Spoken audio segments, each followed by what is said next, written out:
इश्क रीनू आसिफ किस्त 112 पार्ट 1। अरहाम ने वॉशरूम के अंदर दाखिल होती झंझलाते हुए अपना कोट उतार कर ज़मीन पर दे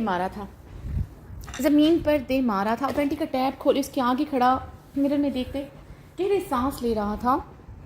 उसकी सांसें अभी भी धोखने की मानंद चल रही थीं। अरहाम ने जबड़े भीते पूरी कुव्वत से स्लैब पर मुक्का दे मारा था। उसे अब खुद की कमज़ोरी पर गुस्सा आ रहा था।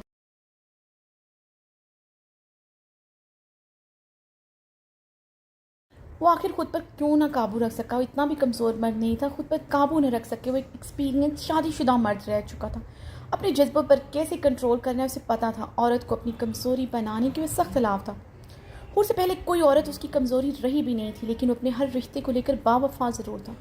हर रिश्ते को उसका मुकाम देता था, मगर हूर के लिए उसकी फीलिंग, एहसास सब कुछ अलग था, बहुत अलग था। अजीब सी दीवानगी थी हूर को लेकर।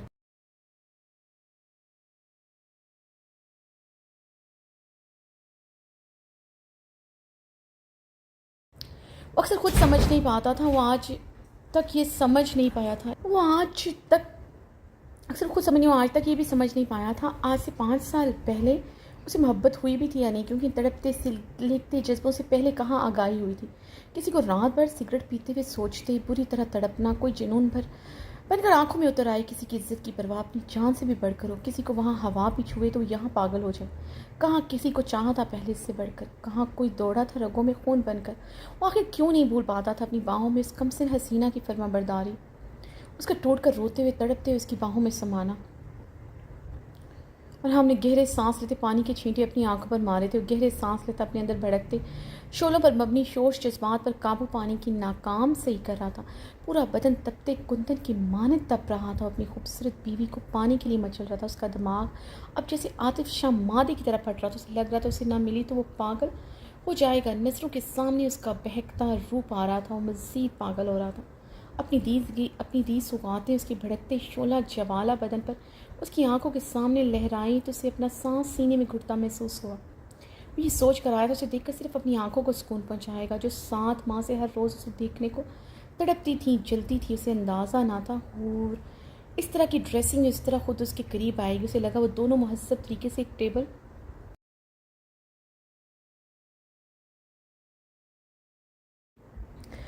के गिर्द बैठकर कुछ बातें करेंगे। वो जानता था, वो जानना चाहती थी वो आजकल कहाँ होता है। उसे सिर्फ अपनी बातों से भड़काना चाहता था ताकि वो जलन में आकर अपने अंदर की फीलिंग्स बयान कर दे। वो इतना तो जान गया था वो सुल्तान शाह की अकलौती बेटी थी, जिसे अपनी खूबसूरती और स्टेटस पर घमंड था। जितनी वो खूबसूरत थी उससे ज़्यादा गरूर उस पर जचता था। हवेली में रहने वाली और इस हूर में फ़र्क था। हवेली में रहने वाली हूर एक बेबस लाचार हूर थी, जो सुल्तान शाह के पास वापस जाना नहीं चाहती थी, जो उसकी माँ का कातिल था।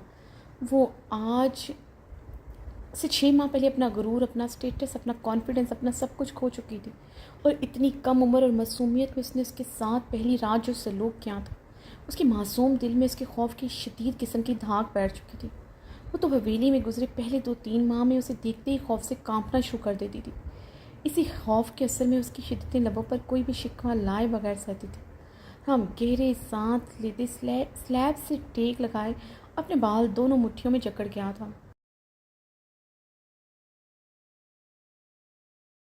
अपने निकाह की पहली रात वो भी आज तक भूल नहीं पाया था। उसे अपनी बाहों में भरकर अपने सीने से लिपटाए उसे एक रात का मदावा करना चाहता था। वो थी कि अब उसके पास वापस आना ही नहीं चाहती थी, मगर वो उसके बगैर अब नहीं रह सकता था। उसके बगैर मज़ीद रहता तो शायद अपनी जान से जाता। ये उसे आज बखूबी अंदाज़ा हुआ था। वो तो जैसे अब मर रहा था। और हमने बेचैनी इस तरह से अपनी हल्की गनी पेट पर हाथ फेरा। वो गहरे सांस लेती अपनी महरम के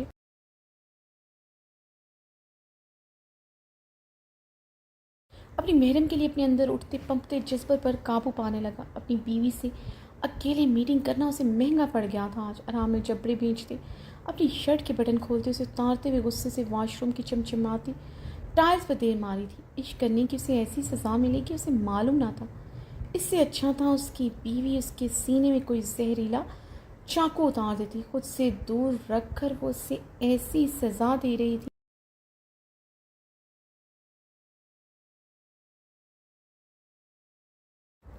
उसे ऐसी सज़ा दे रही थी, तड़प कर मरने वाला हो जाता था, मगर मर भी नहीं पाता था। हम अपने पेंट की पॉकेट से सिगरेट केस और लाइटर निकाल कर सिगरेट जलाए लबों में दबा गया था। बाई से होठ की मुसलसल चीखों की आवाज़ें आ रही थी।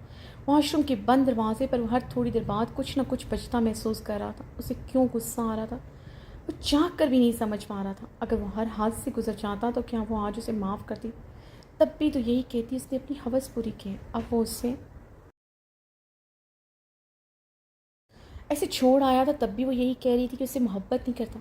हाँ, हमने सिगरेट के गहरे कश लेते अपने बाल मुट्ठियों में जकड़े अपने जबड़े बींचे थे। वो 30 साल का मेच्योर मर्द होकर 18 साल की मेच्योर लड़की को समझ नहीं पा रहा था। उसने गुस्से से वॉशरूम की खूबसूरत टाइल्स लगी दीवार पर पूरी कुव्वत से मुक्का दे मारा था। कैसे समझता हूँ उससे? वो थी एक मेच्योर 18 साल की टीन एज गर्ल, मगर थी तो एक औरत जिसे समझना दुनिया का मुश्किल तरीन काम था।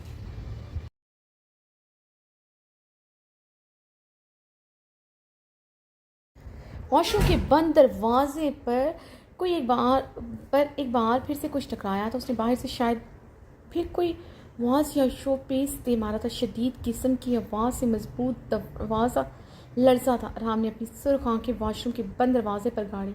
बाहर से उसे उसकी चिल्लाने की आवाज़ आई थी। What do you mean? आप बहक गए थे। अंदर क्या कर रहे हैं? बाहर आकर मुझे इस बात का मतलब समझाएं। वो दरवाज़ा खटखटाते हुए चुकी थी। राम ने गुस्से से सिगरेट का गहरा कश लेते सिगरेट फर्श पर फेंकते जूते के नीचे गुस्से से मसला अपनी बेल्ट उतारकर ज़मीन पर फेंकते हुए बाथ कैबिन की तरफ बढ़ा था। रूफ शावर ऑन करते हुए ठंडी पानी के नीचे खड़े होकर अपने बदन के अंदर दहकती आग ठंडी करने लगा। काफ़ी देर तक ग्लास वॉल से सर टिकाए शावर के नीचे खड़ा खुद को परसकून करता रहा।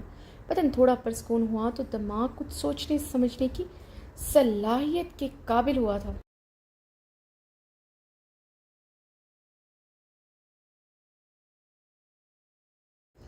अपनी बीवी की नशीली आंखें याद आई थी। उसका अपनी शर्ट चकड़ना याद आया था। उसके दूर होने पर उसका तड़पना याद आया था। पहली बार उसकी बीवी की आंखें उसकी बाहों में नशीली हुई थी। उसके लबों पर अब मबहम सी मुस्कुराहट बिखरी। उसकी बीवी ने आज पहली मरतबा उसे महसूस किया था। कहा कि पहली रात का खौफ उसके अंदर इतनी शिद्दत से सरायत कर गया था। उसी डर की वजह से उसकी गर्म नरम शिद्दत को कभी महसूस ही न कर पाती थी। उसके करीब आने से पहले खौफ से उसकी आंखों में मोती टूटने लगते थे, मगर अब उसकी बीवी उससे डरती नहीं थी। यानी अब उसे यकीन था उसे कभी तकलीफ़ नहीं पहुंचा सकता। आज उसे महसूस कर रही थी उसकी कम उम्र बीवी को भी अपने शौहर की तलब थी।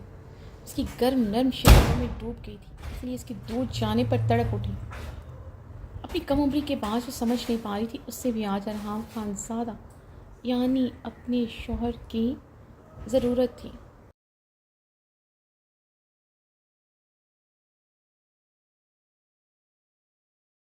अरहाम ने टैब घुमाते अब गर्म पानी ऑन किया जो उसे पहले से ज़्यादा सुकून दे गया था। सीने में उठती खोलन कम हुई थी, पर सुकून होता बाथ कैबिन से सर टिका गया। अपनी बीवी की आंखों में खुद की तलब देखकर अरहाम खानज़ादा मेरे के रगों पे में ठंडक सी उतरी थी। उसके लफ्ज़ों की बाज़ कश्त उसे अपनी समायतों में सुनाती आज भी बेचैन कर देती थी।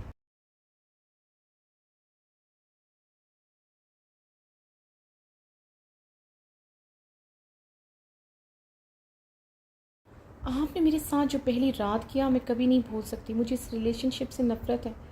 मुझे आज तक आपकी गुर्बत में सुकून नहीं मिला। आपने कभी मेरे बारे में नहीं सोचा। और के लिए जब से अपने अंदर पनहा जज्बों से वो आगाह हुआ तो उसकी शिद्दतें उसका हर अंदाज़ बदल गया था। उसे लेकर जुनूनी था, मगर उसकी शिद्दतों में उसकी दीवानगी का एक नया अंदाज़ होता था। उसके लब सिर के बालों से लेकर उसके पाँव तक उसे नरमी से छूते थे, मगर तब वो उसे महसूस करना ही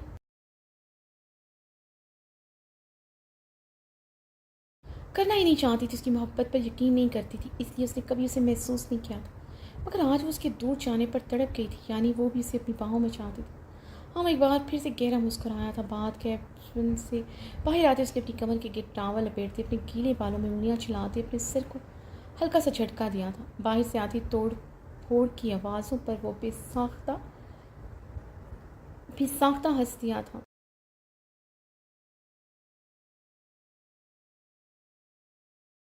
बहुत मज़ा दे रही है तुम्हारी तड़प मेरी जान, तुम्हारी सी इतनी सी तड़प मेरी जैसे मेरे साथ माँ की पल पल की तड़प का अजाला कर चुकी है। वो मिरर में देखते ज़ेरे लब बोलता एक बार फिर से हंस पड़ा था। साथ माँ बाँध बाँझ खुल के हंस रहा था। बहुत जल्द तुम मेरी बाहों में होगी मेरी ज़िंदगी अपनी मोहब्बत से तुम्हारे साथ हुए। हर सलूक का मैं दावा करूँगा। मौका दोगी तो दिन रात तुम्हारे आगे तुम्हारा अरहाम खान हाथ जोड़े सर झुकाए रहेगा। जो चाहो मेरे साथ सलूक करना मेरी जान, उफ़ नहीं करूँगा। मगर तुम्हें जो भी सलूक करना पड़ेगा मेरी बाहों में रहकर करना। अपनी बाहों से तुम्हें कहीं नहीं जाने दूँगा मेरी फूल मेरी जान। और हाँ, मिरर में देखकर गहरा मुस्कुराया था। ये जान, बहुत जल्द तुम मेरे पास मेरी हवेली मेरे कमरे में होगी। फिर तुम्हें एक पल के लिए खुद से जुदा नहीं करूँगा। अपने अरहाम का वो रूप देखोगे जो तुम कभी ख्वाब में भी सोच नहीं सकती। अरहाम के लब गहरा मुस्कुरा रहे थे।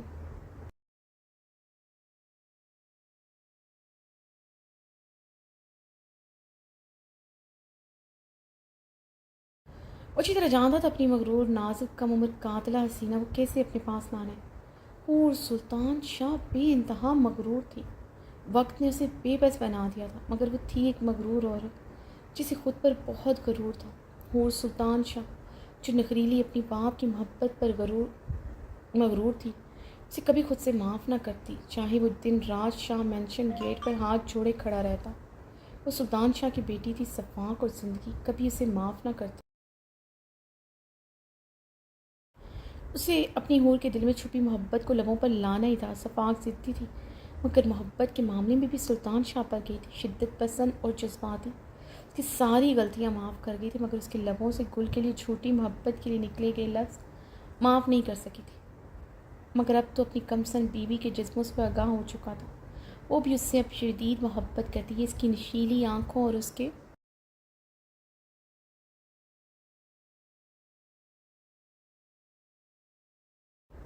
करीब आने से पता चल गया था। उसकी शिद्दतों से डर रही थी, मगर उसके करीब ही खुद हो रही थी। अरहाम को उससे दूर होने पर उसका तड़पना याद आया था। अरहाम ने मुस्कुराते हुए वॉशरूम के बंद दरवाजे को देखा। बाहर अब खामोशी छाई थी। खामोशी में छुपा तूफान खुलकर हंसा था। पहली बार अपनी कमसन बीवी के गुस्से से डर लगा था। वो बपरी शेरनी बनी हुई थी। उसके बाहर निकलने पर कुछ भी उसके सर पर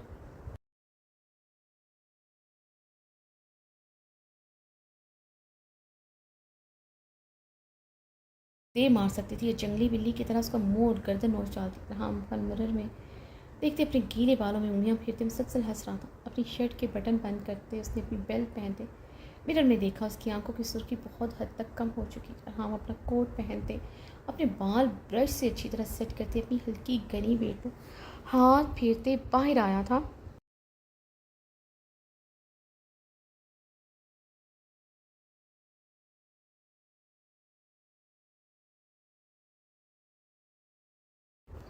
कमरे का हाल देखकर वो एक पल के लिए सच में परेशान हुआ था। टेबल पर पड़ी हर चीज़ ज़मीन पर टूटी पड़ी थी। लैपटॉप, तमाम फाइल्स, मोबाइल, वायरलेस सेट, टूटे कांच की खिड़कियाँ भी बिखरी थी। ऑफिस में रखते कीमती शोपीस वाज वो सब तोड़ चुके थे। कमरे में पाँव रखने की जगह ना थी। कमरे की हालत देखते उसे अपना फ्यूचर नजर आया था। हमने जबड़े भींचते उसकी ज़मीन पर पड़ी चादर देखी, जो उसे एक पल के लिए मुश्तल कर चुकी थी।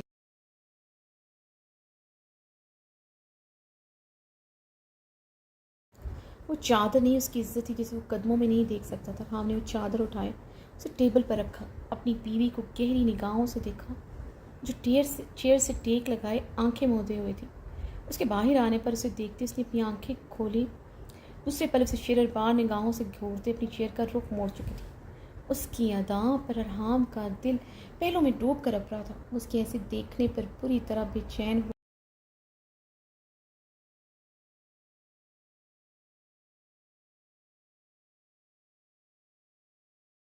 उस नाजुक वजूद को बाहों में लेने के लिए फिर से मचल गया था। हम खुद पर काबू पाते उसकी तरफ बढ़ा, उसके सामने चेयर पर बैठते उसने अपनी चेयर से टेक लगाई। हूर अरहाम को देखते चेयर पर सीधी हुई थी। टेबल पर पड़ी फाइल और बचे कुछ पेपर्स को फाइल में लगाने लगी।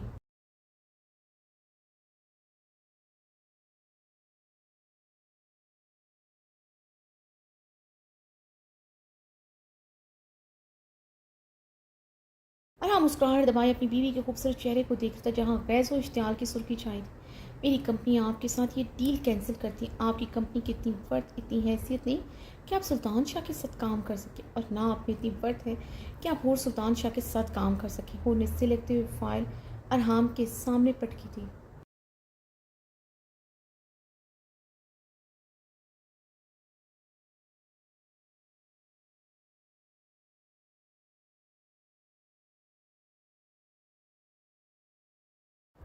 और हमने उसके सिलगते हुए चेहरे को देखते मुश्किल से अपनी मुस्कुराहट दबाई। ओके मैम, जैसे आप कहें आप बिल्कुल ठीक रहे, मेरी कंपनी की इतनी वर्थ ही नहीं जो सुल्तान शाह के अरबों के शानदार एम्पायर और अरबों का कॉन्ट्रैक्ट अवेल कर सके मुझे। मगर मुझे तभी बात समझ लेनी चाहिए जब सुल्तान शाह की इकलौती बेटी जो टीन इमेच्योर है वो कहाँ राम खानजादा की मिलीनियर कंपनी के साथ डील कर सकती है।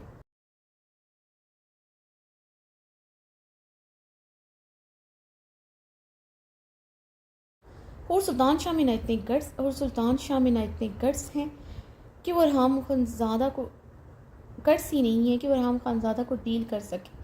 उसने अपनी कोट की पॉकेट सिगरेट और लाइटर निकाल के उसे कहा कर लबों में दबाए, हूर के लहू छिलकाते चेहरे को गहरी निगाहों से देखा।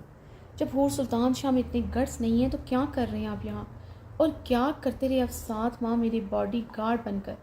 हूर शाह में बहुत गट्स हैं आप जैसे मर्द को डील करने में, मगर मुझे आप जैसे मर्द को डील करना ही नहीं जो औरत को देखकर पागल हो जाए जब तक उसे अपनी हवस का निशाना न बना दे, उसे चैन ना आए। हूर ने गुस्से से लफ्ज़ चबाए थे। हूर के लफ्ज़ों से राम खान की आंखों में सुर्खी की जगह खून छलका था। एक ही जस्ट में कुर्सी से उठता उसकी तरफ बढ़ा, उसे बाजू से चकड़े कुर्सी से खींचते उठाया था। दूसरे लम्हे पूरी कुव्वत से दीवार में पटका था। और हाँ, हूर घबराते हुए चिल्लाई थी।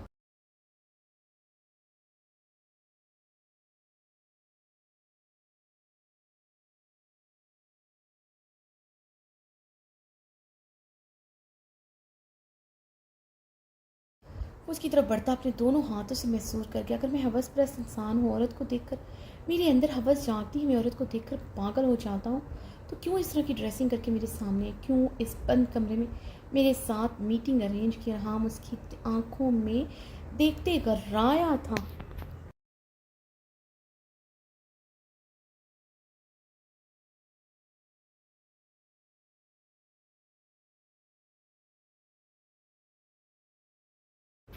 और हम दूर हटे मुझसे। हूर उसके सीने पर दोनों हाथ जमाते उसकी खून उतरी आंखों में देखते वह मुश्किल बोली थी। उन आंखों में अब उसकी तलब की सुर्खी नहीं, वैसे इश्तियाल की सुर्खी थी जिससे हूर की जान लबों पर सजी थी। दिल हथेली पर धड़कने लगा था। हवेली के कमरे वाला रहाम खान शाद आया था। वो जी जान से लरसी थी। राम की आंखों में खौफ देखते, राम उसकी आंखों में खौफ देखते खुद पर काबू पाते पीछे हुआ।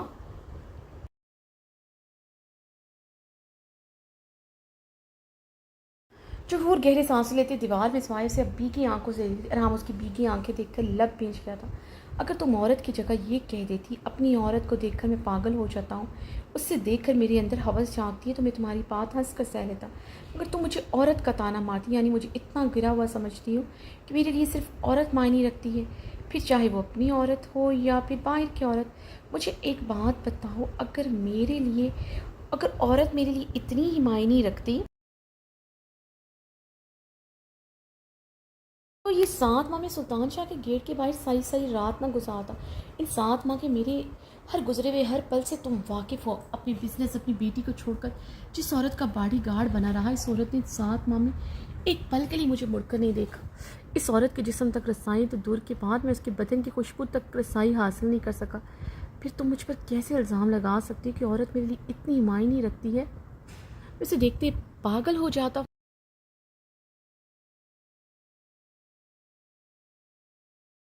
तुम औरत नहीं हो मेरे लिए, मेरी औरत हो, मेरी महरम, मेरी बीवी। और हमने इसकी दोनों तरफ हाथ महसूस करते कराया था। What do you mean you got lost? How did you manage to come to close to मी?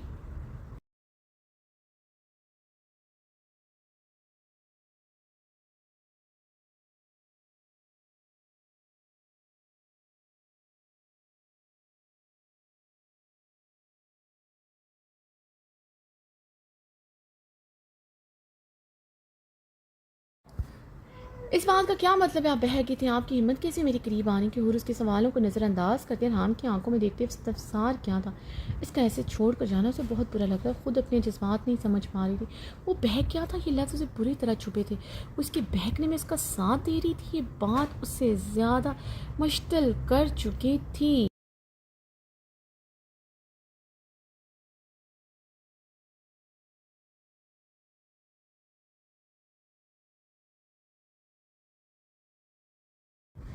मुझे सिर्फ इतना बता दो, तुम्हें मेरा करीब आना बुरा लगा या तुम्हें दूरा छोड़ना हराम कहते मज़ीद उसके करीब हुआ था? का क्या मतलब इस बात का? उनकी आंखों की सुर्खी बड़ी थी। मतलब तुम मुझे अपनी बाहों में चाहती हो मगर इकरार नहीं करी। तुम्हें मेरा खुद के करीब आना बुरा नहीं लगा बल्कि मेरा दूर जाना बुरा लगा। तुमसे बर्दाश्त नहीं हो रहा। कैसे मैं अपनी तलब, अपनी दीवानगी पर काबू पा सकता हूँ? तुम्हारे करीब आकर मैं मर तो सकता हूँ, तुम्हारे बगैर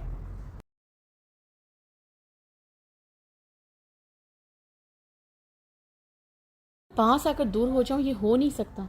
और अपनी शौहर की दीवानगी में कमी तुम बर्दाश्त कर नहीं पा रही। एक बीवी अपने शौहर की बेतनाई की वजह से पागल हो रही है।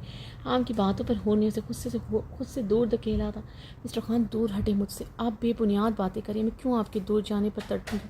मुझे तो आपका करीब आना अच्छा नहीं लगा। आप एक बात याद रखिएगा, मैं आपको कभी माफ़ नहीं करूँगी। हवेली में गुजरे वो लम्हात में नहीं भूल सकती।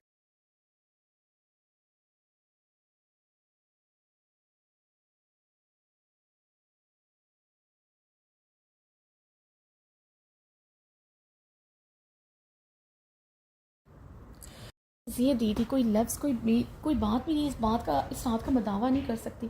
जब बीबीसी के इंतहा पर मैंने आपसे माफ़िया मांगी थी मगर आपको मुझ पर रहम नहीं आया था। वो भीगे लहजे में बोलते कर्ब से अरहाम की आंखों में शिकवा के ना गनाहों से देखा कैसे वो उस रात दरिंदा बना था। की बातों पर अरहाम की आंखों में जियत की परछाई लहराई थी। क्यों भूल जाती उस रात में मैं नहीं था। उसे एक रात ने अरहाम खानजादा को बदल कर रख दिया था मगर मैं सारी उम्र अपनी इस दरिंदगी का मदावा करने को तैयार हूँ। आराम ने उसके गाल पर अपना हाथ जमाया। उसे कभी नहीं कह सकता था उस रात ने उसे ऐसा बनाया था क्योंकि उस रात ने उसे ऐसा बनाया था क्योंकि उसकी ज़िंदगी में उसका इश्क बनकर उस रात ने उसे ऐसा बनाया था। जब से उसने पहले से बढ़कर पाया था वो क्या क्या शिकवा करता।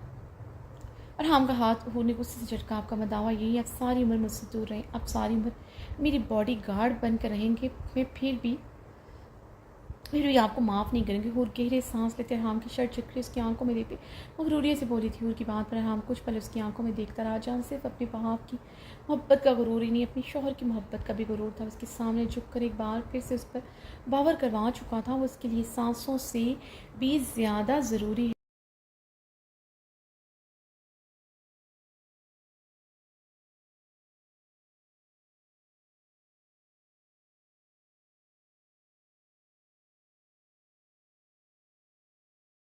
और हम उसकी खूबसूरत आंखों में देखते पीछे वह नजरें झुकाई अपने कम चमकते स्याह बूटों को देखती अपनी हल्की गनी बेट पर हाथ फेरा। वो अभी तक दीवार के साथ टेक लगाए हुए से ही देख रही थी और हमने नजरें उठाई इसकी शफाफ क्रिस्टल ब्राउन आंखों में देखा जहाँ अपनी ज़ात, अपनी खूबसूरती, अपनी मेहरम रिश्तों की बेतहाशा मोहब्बत का गुरूर था जो किसी भी हाल में से तना नहीं छोड़ता।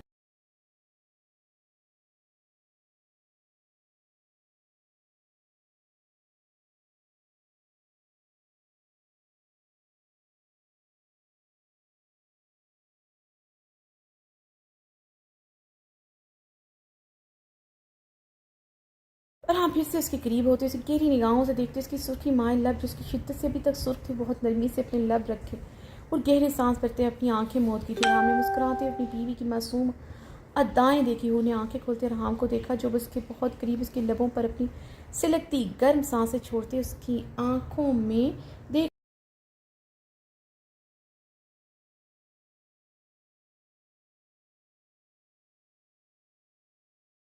तुम्हें किसने कहा मैं सारी उम्र तुम्हारा बॉडी गार्ड बनकर रहूँगा? राम ने उसकी आंखों में आंखें गाड़े सवाल किया। हूर ने उलझन भरी निगाहों से उसकी तरफ देखा था। मेरी जान, मेरी प्यारी बीवी, मेरी हूर, मेरी कमसन, मेरी खूबसूरत हसीना, मेरी औरत, तुम्हें अंदाज़ा हो जाना चाहिए था पिछले 2 हफ्तों से तुम्हारा बॉडी गार्ड बनकर शाम मंशी में अपनी रातें क्यों नहीं गुजार रहा? क्यों? उसके लबों से बेख्तियार निकला था।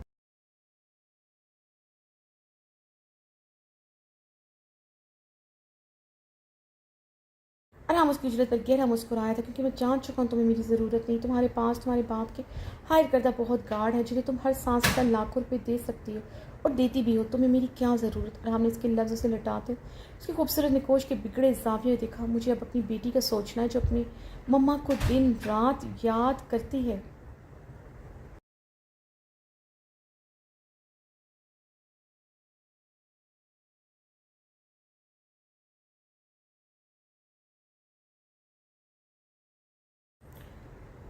वो मुझे अपनी मम्मा कहती है और पिछले 2 हफ्तों से मेरी उससे कोई भी बात नहीं करवा रहा।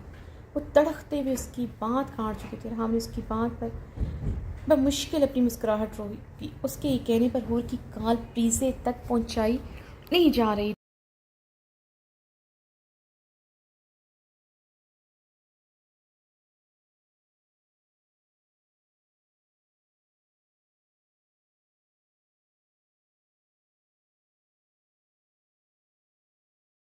और इस बात पर उसकी बीवी बुरी तरह तड़प रही थी। 7 माह में यही 2 हफ्ते गुजरे थे प्रीति की उससे बात नहीं हुई थी।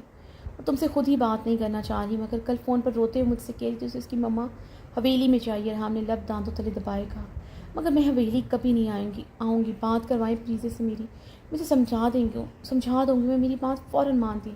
वो निरहाम की आंखों में देखते और वो निरहाम की आंखों में देखते संजीदगी से कहा,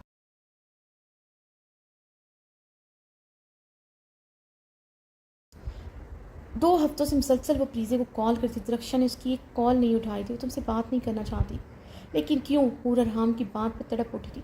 पता नहीं। अरहाम कंधे उछलाता उससे दूर हुआ था। यकदम अरहाम का फ़ोन रिंग हुआ। अरहाम ने हूर को एक नज़र देखते फ़ोन पर फिंगर टैप करते फ़ोन फ़ोन कान से लगाया।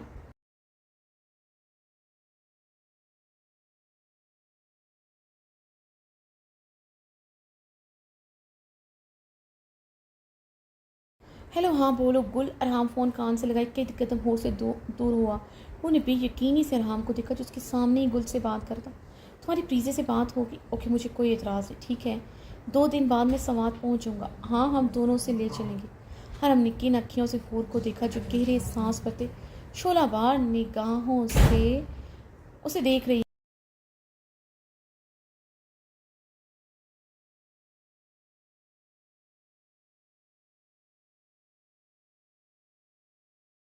और हमने हूर की बेशकीन निगाहें देखते फ़ोन बंद करते अपनी पॉकेट में डाला। आई एम सॉरी, ज़रूरी था वरना कभी ना उठाता।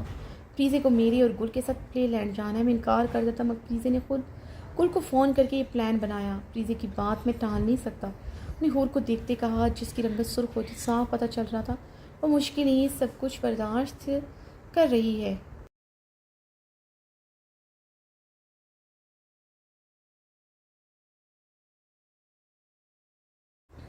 तुम्हें तो कोई इतराज़ नहीं? राम ने हूर के सुर्ख चेहरे को बगौर देखते पूछा। नहीं, मुझे क्यों इतराज़ होगा?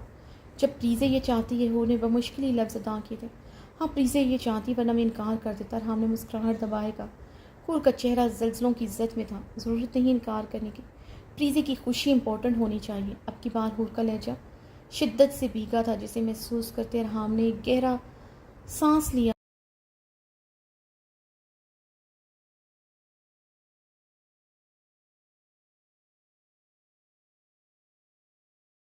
उसे तकलीफ देना उसका मकसद नहीं था, मगर अपनी बीवी की फजूल सी जिद भी तो तोड़नी थी। आई एम सॉरी मैम, वो भारी आवाज़ में बोलते फिर से करीब हुआ। Sorry for what? मेरे करीब आए इसलिए? उन्हें अपनी भीगे लहजे पर काबू पाते सिलकते पूछा। नहीं, आपको मेरी जान, मेरी प्यारी बीवी, मेरी हूर, मेरी कमसन, मेरी खूबसूरत, मेरी मेरी हसीना, मेरी औरत कहा।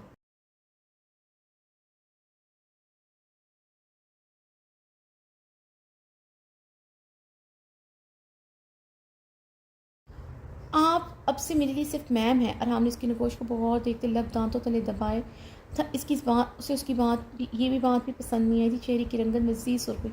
आप भी मेरे लिए मिस्टर खान है। हो ने अटकते उसकी आंखों में देखते अपने शबने भी लहजे पर काबू पाते गुस्से से कहा, अब आप यहाँ से जा सकते हो। ने कहते उसे अपने दोनों हाथों से खुद से दूर धकेला। रहा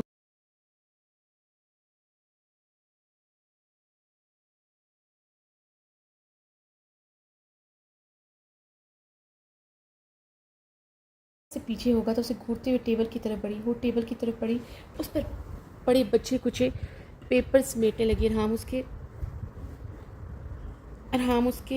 सर सपाट चेहरे को देखते गौर से देखते, लब नीचे कुछ पेपर्स फाइल्स में रख रही थी। कुछ पेपर्स फाड़ते उसके टुकड़े टुकड़े करते उन्हें बुरी तरह मसलते अपना गुस्सा निकाल रही थी। आराम लबों पर उंगलियां जमाए अपनी बीवी को देख रहा था, जिसने टेबल पर पड़ा आखिरी शो पेज भी फर्श पर दे मारा था।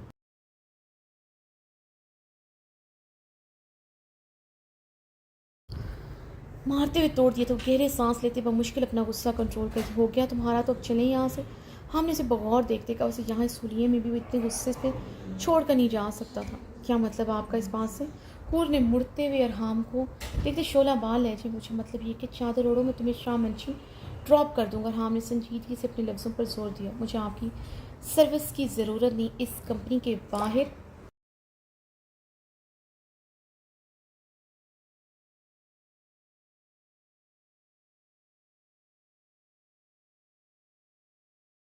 मेरी दर्जन से ज़ायद तादाद में गार्ड्स खड़े हैं और आप मेरे बॉडी गार्ड की ड्यूटी छोड़कर मेरे ड्राइवर की ड्यूटी संभालना चाह रहे हैं क्या? उन्होंने अरहाम को घूरते तीखे तो अठाए तंजिया लहजे में सवाल किया। मैं ऐसे कोई ड्यूटी नहीं निभाना चाह रहा, मगर इस टाइम में तुम्हें इधर नहीं छोड़ सकता। रात गहरी हो रही है, मैं तुम्हें यहाँ किसी कीमत पर नहीं छोड़ सकता।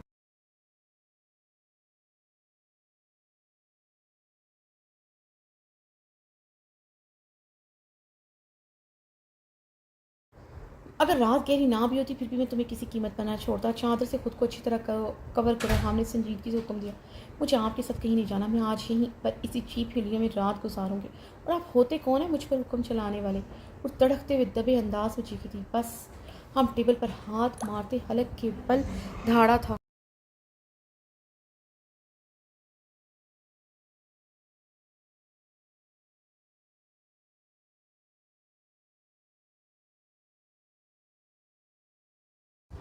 और उसकी दाढ़ पर बुरी तरह लरजते हुए टेबल से कई कदम पीछे हुई थी और हम थोड़ा सा झुकते थे। सच सुर्ख निगाहों से घूरा था। फैसला ये हुआ है, तुम मुझे कभी माफ़ नहीं करोगी, मेरे पास कभी वापस नहीं आओगी। मगर तुम अगर ये समझती मैं तुम पर अपना हक ख़त्म कर दूँगी, तुम्हारी भूल है। तुम मेरी थी और मेरी ही रहोगी। अब चाहे तुम हूर सुल्तान शाह खुद को कहलाओ या हूर खानज़ादा, रहोगी सिर्फ मेरी तुम्हें यहाँ मैं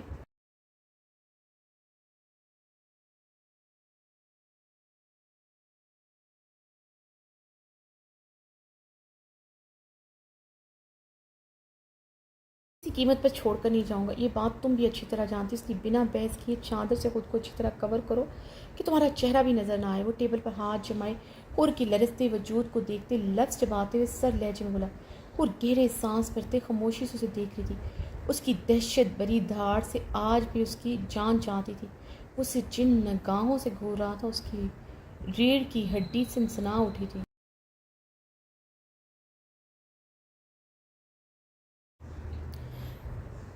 Did you not hear what was I said? Wrap yourself properly. इसे यूं ही खड़ा देखकर अरहाम टेबल पर पूरी कुव्वत से मुक्का मारते सर सपाट लहजे में अपने अल्फाज और आते कर आया था। उन्हें भीगी आंखों से अरहाम को देखते अपने सर अस्मात में सर हिलाया। टेबल पर पड़ी अपनी चादर से खुद को अच्छी तरह कवर करते अपना चेहरा भी ढका।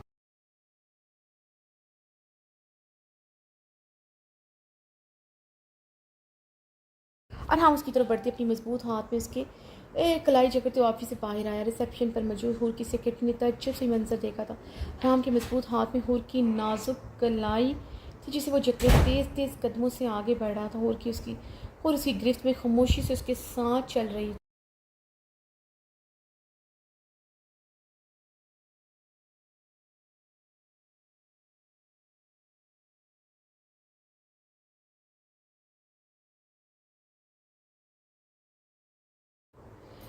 ऑफिस के कमरे से बाहर मौजूद हूर के पर्सनल गार्ड्स खड़े थे। तेज़ी से हूर और रहाम के पीछे पीछे इनकी तरफ बढ़े थे। जहाँ जहाँ से गुजर रहा था, जगह जगह हूर के गार्ड्स खड़े थे। वो भी अपनी पोजीशन छोड़ते उनकी तरफ बढ़ रहे थे। और हम लब पीछे तेज़ तेज़ कदमों से उसकी कलाई जकड़े आगे बढ़ रहा था। अपने मजबूत हाथ में उसकी कलाई जकड़े ऑफिस से बाहर आया, जहाँ हूर के बाकी गार्ड्स खड़े जल्दी से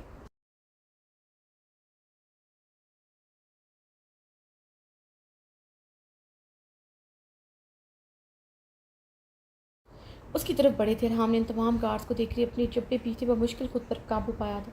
अपनी बीवी के करीब गार्ड्स उसे बिल्कुल बर्दाश्त नहीं थे। आज इतनी तेज़ उसने परफ्यूम लगाया हुआ था। उसके बदन से उठती परफ्यूम की महक कोई गैर मर्द तक जाए। उसकी पोजेसिव नेचर कहाँ गंवा रहा था। तपश से उसे अपना दिमाग धड़कता महसूस हो रहा था। अब वो दोनों बहुत सारे गार्ड्स के हिसार में थे, जिनकी तादाद काफ़ी ज़्यादा थी।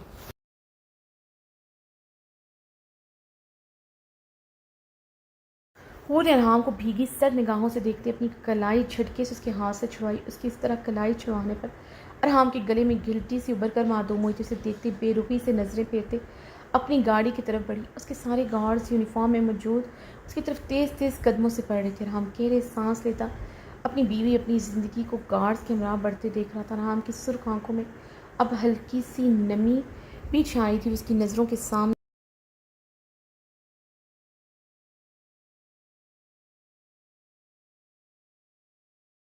गाड़ी में बैठे जा चुकी थी। दर्जनों गाड़ियाँ उसके आगे पीछे बढ़ी थी। अभी ने बेमुश्किल आंखें खोलते हॉस्पिटल कमरे को देखा और जल्दी से उठकर बैठी थी, अपने सर को जकड़ते। उसने याद करने की कोशिश की कि उसके साथ हुआ क्या है। उसका दिमाग कुछ भी सोचने समझने की सलाहियत से जैसे मफलूज हुआ।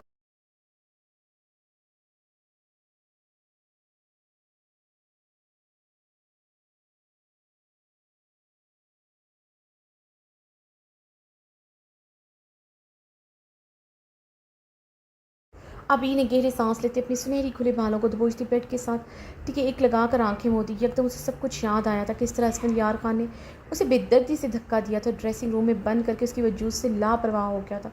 पूरी रात सर्दी से ठठरती ड्रेसिंग रूम का दरवाज़ा खटखटाती रही थी, मगर उसने नहीं खोला था। सर्दी की शिद्दत और जहनी दबाव की उसे कब होशो खर्च से बगाना हुई।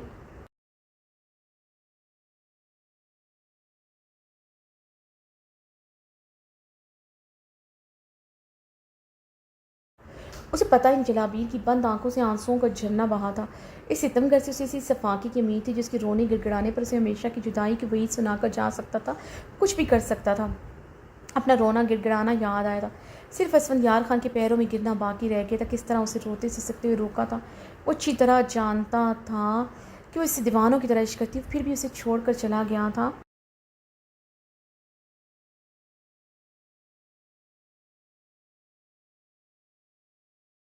और अब 7 माह भी वो अपना बदला उसके लाला से लेने आया था। अबी ने बेदर्दी से अपनी आंखें रगड़ते साफ की, मुझे यहाँ कौन लाया है? ज़रान लाला फिर शहराम लाला लाए हैं। अबी ने अपनी कलाई पर लगी ड्रिप को बगौर देखते सोचा।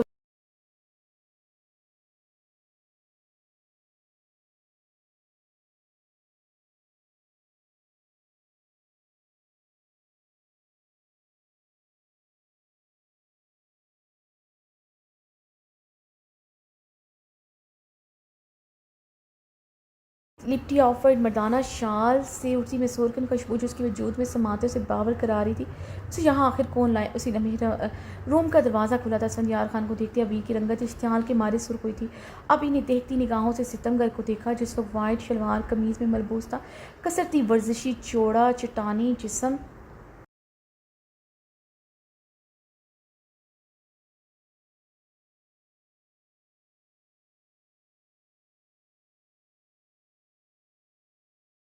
निर्कोश जिसमें मदसार नीली आंखें जिसकी सुर्ख और सफ़ेद रंगत को मज़ीद खूबरो बनाती थी। अबी ने असफन यार खान को देखते बेरुखी से नज़रों का जाविया बदलते अपने वजूद से शॉल उतारकर ज़मीन पर फेंकी।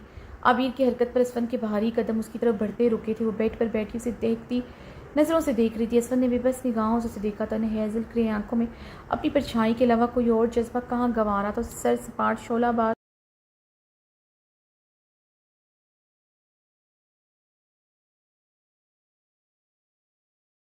निगाहों से देख रही थी। असफन की नज़रें उसकी हैज़ल ग्रे आंखों से होती ज़मीन पर पड़ी अपनी शाल पर जा ठहरी, जिसे वो अजनबियत से उतारते ज़मीन पर फेंक चुकी थी। असफन ने आगे बढ़ते झुकते अपनी शाल उठाई, उसकी तरफ बढ़ते उसके गिर्द अपनी शाल अच्छी तरह से उड़ाई। अभी ने हैरानगी से असफंदियार को देखा जो उसके गिर्द अपनी शाल लपेटे उसके उस शाल को सीने से जकड़े उसे गहरी निगाहों से देख रहा।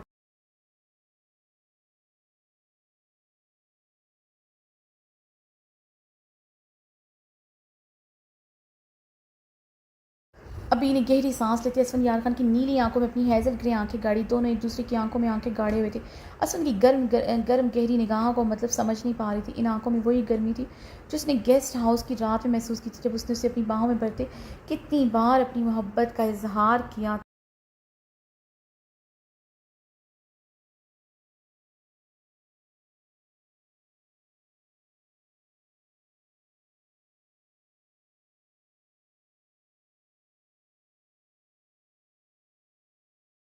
वाइल पठानी असफंद खान सिर्फ तुम्हारा है। तुमसे पहले किसी औरत को असफंद खान ने छुआ तक नहीं।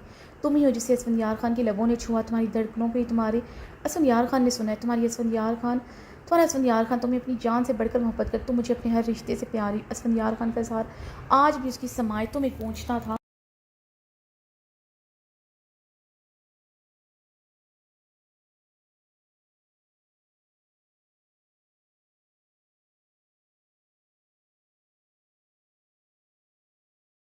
ये शाल को जकड़े उसकी हेज़ल ग्रे आँखों में ठहरे मोतियों को देखता, अभी स्टिल उसकी आँखों में देख रहे जा रही थी। अब उसकी स्माइतों में फिर से उसके लफ्ज़ पहुँचे थे, झूठ फैला था मैंने तुम्हारे जज़्बों के साथ, खेला था मैंने में गेस्ट हाउस में भी वही असफंदियार खान था जो हमारी निकाह की पहली रात को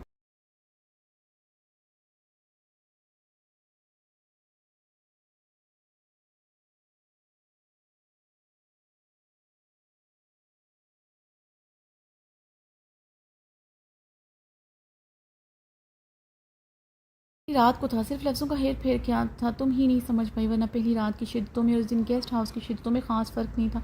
बेरहमी ही बेरहमी थी, तुम ही समझ नहीं पाए। आबिर उसकी नीली आँखों में देखते, सर नफ़ी में हलाते, नम ज़ख्मी आँखों से मुस्कुरा गई थी।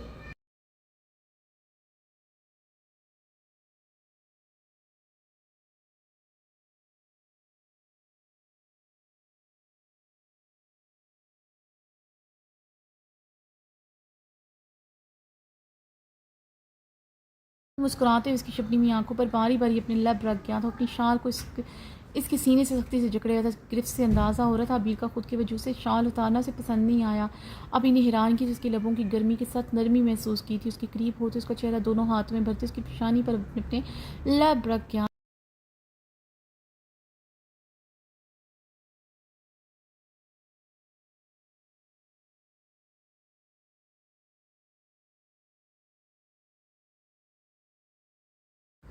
अबीर की हैरानगी मज़ीद बढ़ी थी, स्टिल सी उसकी लबों की नरमी अपने चेहरे पर महसूस कर रही थी। दीवानों की तरह उसकी एक-एक नकोश पर अपने लब रखता। संध्यार खान के गर्म नम लब रुक ही नहीं रहे थे, पागलों की तरह से चूमे जा रहा था। अबीर ने ड्रिप लगे कांपते हाथ से खुद से दूर करना चाहा, उसकी शिद्दत में मज़ीद तेज़ी आई थी। वो अपने लम्ब से उसका चेहरा लम्हों में जैसे झुलसा चुका था।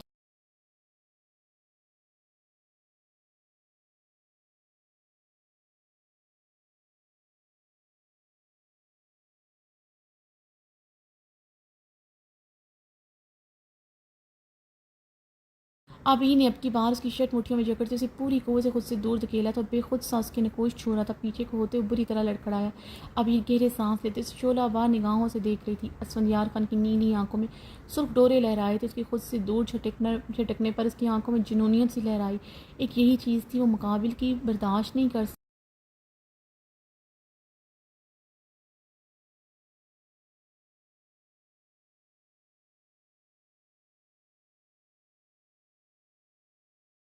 की बर्दाश्त नहीं कर सकता, उसे खुद से दूर झटकने ये बर्दाश्त नहीं कर सकता। उसके करीब होता उसके बाल मुट्ठियों में जकड़े उसकी गर्दन को झटका दिया, उसकी लबों पर अपने तहते लब रखकर उन्हें शिद्दत से दबाया, उसकी सांसें घोट गया तो बहुत शिद्दत से उसके लबों को जकड़े उसकी सांसें खींच रहा।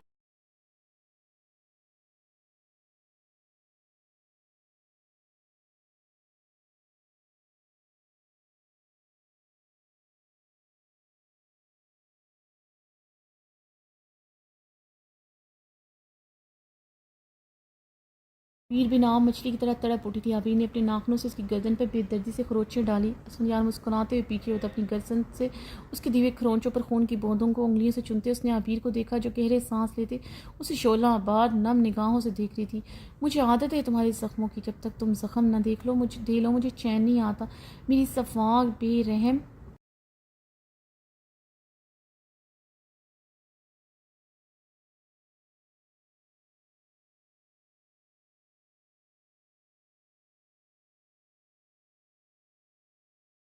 ठानी असफन ने एक बार फिर से इसकी पेशानी पर अपने दहकते लब रखे।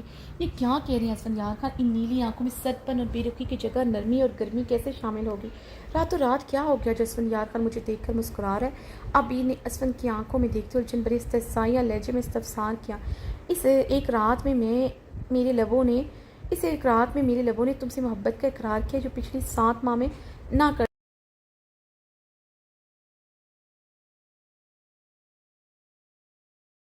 और आज असफंदियार खान अपनी सफ़ाक पठानी से इस मोहब्बत का इकरार करने आया जो मेरी बीवी मेरी आंखों में अपने लिए देखती थी मगर लफ्ज़ों की सूरत में सुनने की ख्वाहिशमंद थी। अब दिन रात तुम्हारा असफंदियार तुम्हें बताएगा तुम असफंदियार खान को कि तुम असफंदियार खान को उसकी आबिर अपनी जान से ज़्यादा अजीज़ है। उस असफंदियार खान को असफन ने झुकते हुए उसकी सफ़ेद दुधिया गर्दन पर अपने तहकते लब रखे थे, दीवानों की तरह उसकी गर्दन पर अपने लब रखते नरमी से वहाँ अपने दांत गाड़े लव बाइट बना रहा था।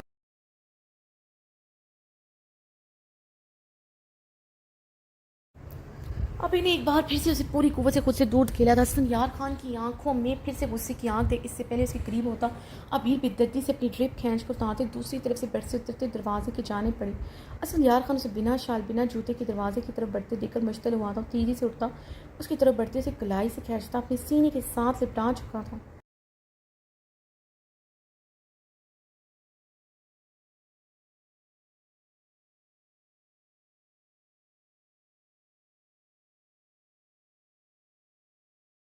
चाहता हूँ मेरी सफ़ाक पठानी को मुझ पर बहुत गुस्सा है, मगर इसका ये मतलब नहीं तुम बेपर्दा इस कमरे से बाहर निकलो। असफंद उसके बाल गद्दी से नरमी से जकड़े से खुद उसका चेहरा अपने करीब करके असफंद यार खान खुद को क्या समझते क्या साबित करना चाहते। मैं गई हूँ आप ही आपके लिए, यानी आपका इंतकाम। सारी उम्र मुझे तड़पता देखना था ताकि मेरे लाला को मेरी सूरत अजियत दे सके। सारी 7 माह सारी उम्र तो नहीं होती। फिर ये नर्म गर्म बाहें।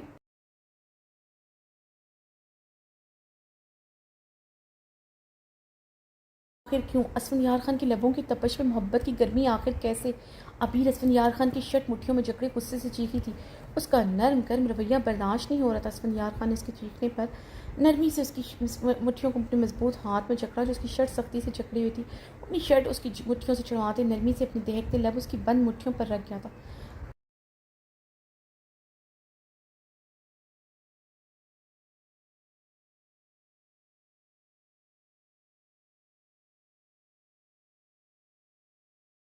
खान के लब रुके नहीं थे। वो बहुत नरमी से आबिर की आस्तीन से नजर आती उसकी सफ़ेद कलाई को अपने लबों से छू रहा था। ये क्या कर रहे हैं असफंयार खान।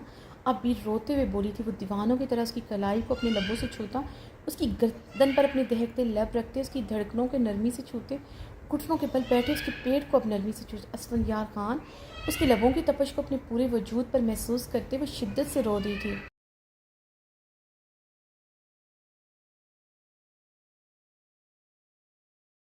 वो दीवानों की तरफ से छूता जा रहा था। इतनी दीवानगी जिसने कभी उसे छुआ न था। आबिर की हैजल खरी आंखें यकदम खौफ से फैली थी। रंगत में जर्दियाँ सी घुली थी। सांसें सीने में अटकी थी। जो सज़ा तुम्हारे ज़रिए तुम्हारे लाला को देनी थी अब वो तुम्हारे लाला को दूंगा। इस बार मेरा अहद कोई भी नहीं तोड़ सकता, ना मेरी दोस्ती और ना तुम्हारी आँख के मोती।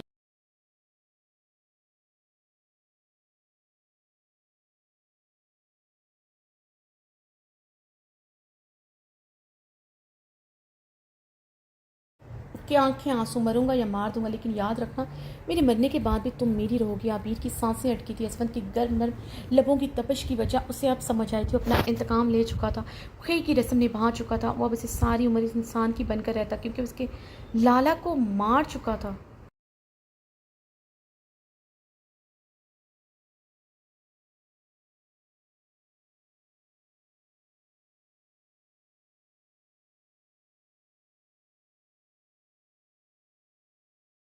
लाला आबिर के लब खौफ से फड़फड़ाए थे। असफंयार खान का लब जहरीले नाक की तरह डसता महसूस हो रहा था। वो हॉस्पिटल के ठंडे फर्श पर घुटने झुकाए उसकी कमर को जकड़े उसके पूरे बदन को अपने लबों से झुलसा रहा। लाला आबिर की सांसें अटक रही थी। अपने गले को दोनों हाथों से जकड़ गई। अगर इसके लाला नहीं तो कैसे जिंदा हो सकती थी। लाला आबिर के लबों से दिल खराश चीख बरामद हुई थी। उसमें करंट खड़ा कर उसे दूर होते खड़ा हुआ।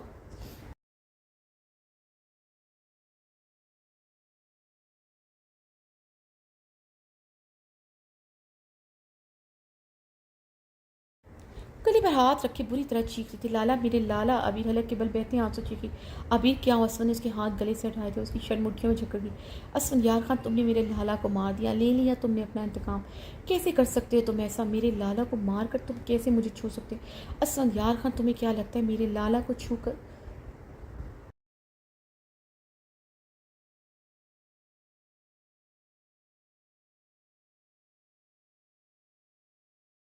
मेरे लाला को मारकर तुम मुझे पा सकते हो? मैं खुद की जान ले लूँगी अगर तुमने मुझे छुआ भी।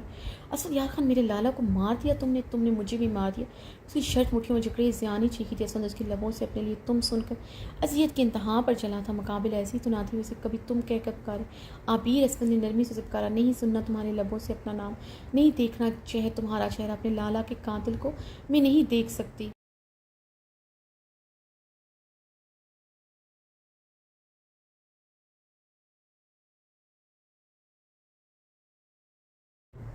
अबीर अपनी आंखें बंद की अपने कानों पर हाथ रख चुकी थी। अबीर असफन ने आगे बढ़ते नरमी से उसकी बाजू को जकड़ा, उसके बदन पूरी तरह लड़ रहा। दूर रहो मुझसे असफंदियार खान। अबीर आंखें खोलते बदहवास होती चीखी थी। क्या समझते तुम असफंदियार खान? तुम मेरी लाला को मारोगे, मैं खामोश रहूँगी? तुमने अपना इंतकाम लिया, खून के बदले खून, और मैं सारी उम्र तुम्हारी औरत बनकर रहूँगी। मैं हवेली में रहने वाली औरत।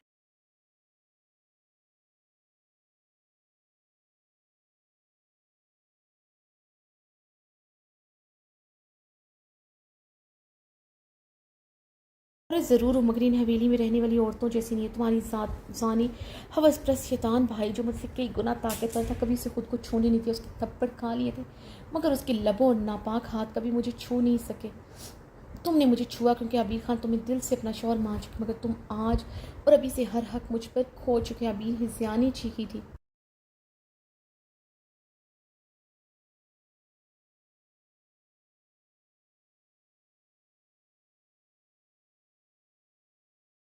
अबीर तुम्हारे लाला को कुछ नहीं हुआ, वो बिल्कुल ठीक है, मैंने उसे नहीं मारा। यार हमने उसे दोनों बाजों को झंझोड़ते हुए चीखा। अबीर जैसे एकदम होश में, आप सच बोले, मेरे लाला को कुछ नहीं। आपने मेरे लाला को कुछ नहीं कहा। अबीर ने टूटे लफ्ज़ों से असफंद की शर्ट मुट्ठियों में जकड़ते हिचकी लेते पूछा।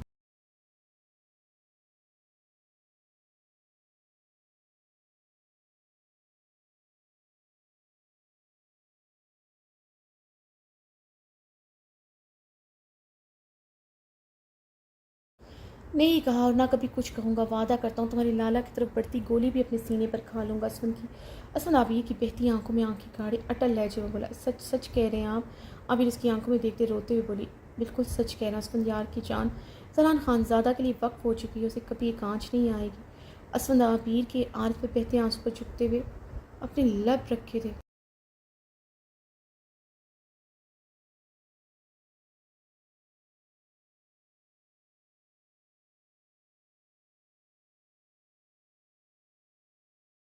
आबिर उसके सीने से लगी उसकी शर्ट मुट्ठियों में जकड़े शिद्दत से रो दी थी। असफन उसे अपने सीने से शिद्दत से भींचे पीछे भींच चुका था। लाला वो अबीर ज़रान को पकड़ते रोते उसके सीने में समा रही थी। उसने गहरा सांस लेते सीने में मज़ीद भींचा। काफ़ी देर तक रोते रही। एकदम उसके हसार से अलग हुई थी। असफन ने उसे अपने हसार से दूर करते उस पर गहरी गर्म निगाह डाली। वो ऑफ वाइट ड्रेस में मलबूस उसके सामने करते, जिसमें उसका कुंदन जैसा बंदर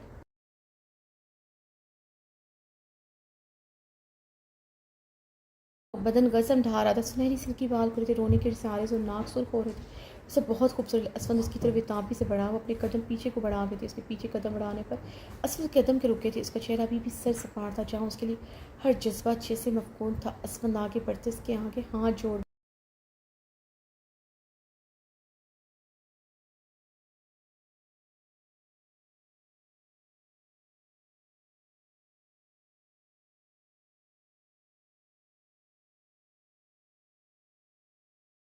अभी ने हैरत से इसफंयार खान के जुड़े हाथ देखे थे। अबीर मैं अपनी हर गलती की माफ़ी मांगता हूँ तुमसे। तुमसे एक रिक्वेस्ट करूँगा, मेरे मरे हुए भाई का जिक्र आइंदा मेरे सामने मत करना, और ना मैं पागल हो जाऊँगा। इसफन ने भारी आवाज़ में कहते इसकी आंखों में देखा था। वो उलझन भरी निगाहों से उसकी तरफ देख रही थी।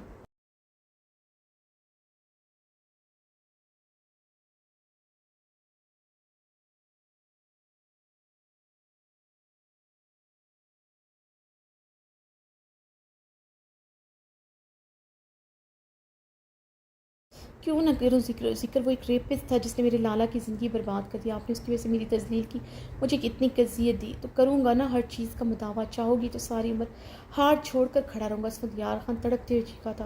वो जैसा भी था उसका भाई था, उसके बारे में ये सुन के उस अंदर से मर गया था। खून के रिश्ते जैसे भी हो, मगर खून की कशिश मार देती वो, अब वो भी आज।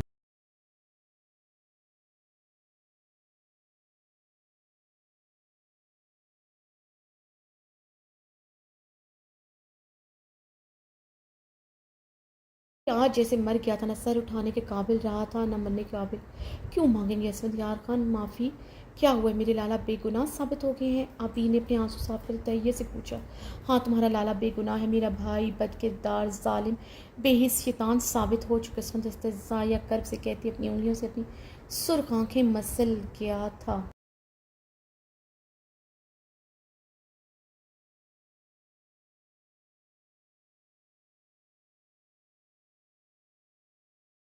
आबिर ये सुनते गहरे सांस लेते अपना चेहरा दोनों में हाथों में छुपाए फूट फूट कर रो देती। वो काफ़ी देर खड़ी से रोते लरसते देखता रहा। वो चाहता तो आखिरी बार रो ले, फिर उसे कभी रोने नहीं देना चाहता। समझ के उस गोले अचकोले बढ़ते वजूद को देखते उसे करीब हुआ। मुझे तुम्हारी ज़रूरत है, टूट कर बिखर रहा हूँ, मुझे अपनी बाहों में भर लो। असफंद उसके चेहरे से हाथ हटाए इल्तिजाया लहजे में बोला। रमज़ेश तहरीर नूर आसिफ किस 112 पार्ट 2। मुझे तुम्हारी ज़रूरत है, टूट कर बिखर रहा हूँ, मुझे अपनी बाहों में भर लो। असमत उसके चेहरे से हाथ हटाए इल्तिजाया लहजे में बोला। असमत उसके चेहरे से हाथ हटाए इल्तिजाया लहजे में बोला।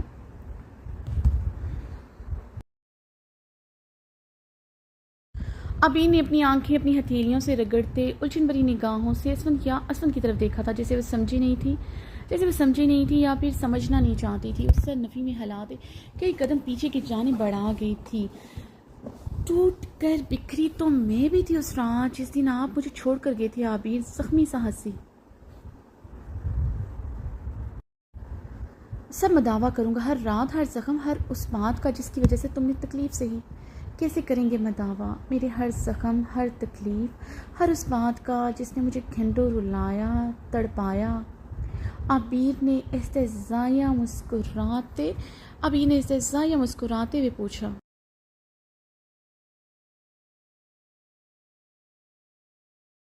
अपनी मोहब्बत से तुम्हारे ज़ख्म पर अपनी तशना लब रखूँगा। मेरी बाहों में तुम्हें कुछ याद नहीं रहेगा, मेरा वादा है तुमसे। असफियार खान ने उसके गाल पर अपना हाथ नरमी से रखा था।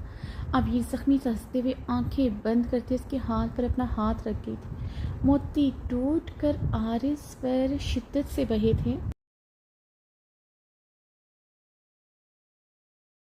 शिद्दत से बिखरे थे। असफर ने दूसरे हाथ से उसके आरिस पर बहते आंसू नरमी से साफ किए। दोनों एक दूसरे की तरफ देख रहे थे।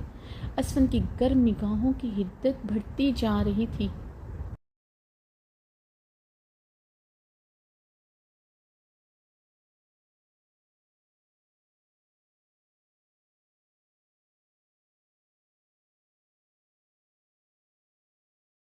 मीर की आंखों से शबनम गिरती उसके आरिस का हिस्सा मुसलसल बन रही थी। दोनों एक दूसरे की आंखों में आंखें गाड़े हुए थे।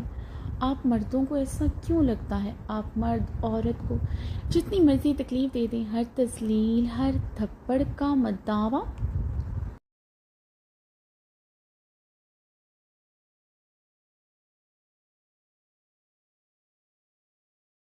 उसी मर्द का प्यार है जिसने उस औरत को जख्म देते से अपनी औरत और दूर इंसान तक नहीं समझा था। आबिर ने अपनी गाल पर हाथ रखे असम के हाथ पर अपना हाथ का दबाव बढ़ाते जख्मी लहजे में सवाल किया।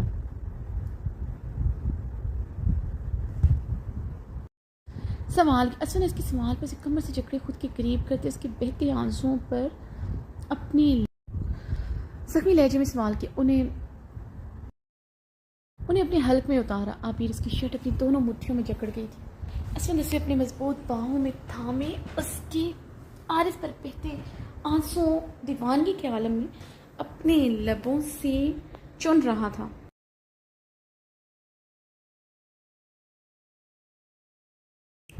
अभी जख्मी सा मुस्कुराती उसकी दीवानगी अपनी आरिस अपने हर नक्श पर महसूस कर रही थी। वो दीवानों की तरफ अपनी पुरहिद्दत लबों की तपश से उसके नकोश को झुलसा रहा था। आबिर की सांसें उसकी दीवानगी पर बुरी तरह उलझ रही थी।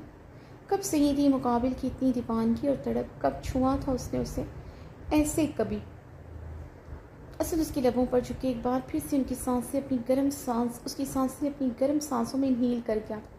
आबिर उसकी शर्ट मुट्ठियों में जकड़े उसकी जुनून खेजी अपनी लबों पर बर्दाश्त करी थी। उसने उसकी कमर को एक हाथ से जकड़े, उसके बालों को गद्दी से जकड़े, उसके लबों को अपनी शिद्दत से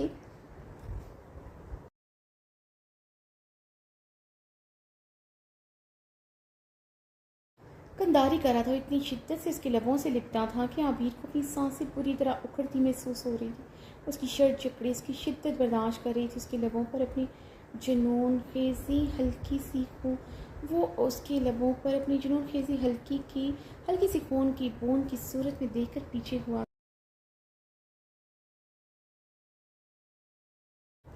ये है आपका मदावा। अभी गहरे सांस लेते अपने लबों से उसकी दी हुई सौगात खून की बूंद की सूरत में लबों पर चुनते गहरा मुस्कुराई थी। इसमें उसके सवाल और अंदाज पर उलझन भरी निगाहों से उससे देखे गया।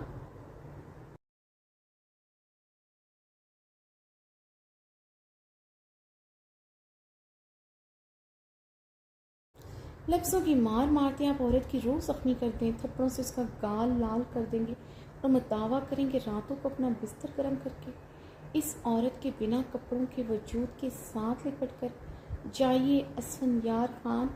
कोई और तरीका ढूंढिए ताकि मैं आपको माफ़ कर सकूं।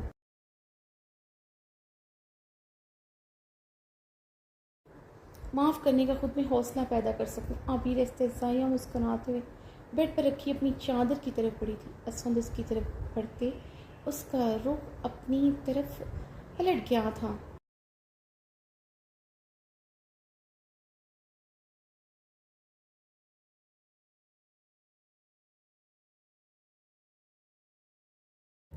क्या चाहती हो, फिर कैसे मनाओ तुम्हें? जिस चीज़ पर सवाल उठा रही हो वही एक महरम की मोहब्बत का सबूत होती है। रात को मर्द ही सिर्फ अपना बिस्तर गर्म नहीं करता, उस औरत को अपनी बाहों में भरकर उसे वो इज्जत देता है जो महरम बनकर वो डिज़र्व करती है। मर्द अगर रात को उस औरत का हक अदा करे, ये औरत की तस्लील है।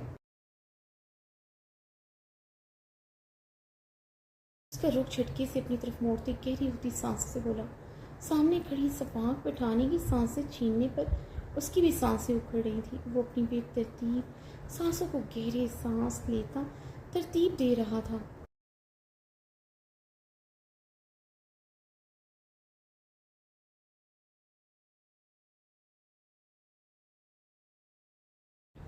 मेरे हर सवाल का जवाब तो आपने खुद ही दे दिया। आप भी रिस्पन की बातों पर शबनमी आंखों से जख्मी सा हंस पड़ी थी।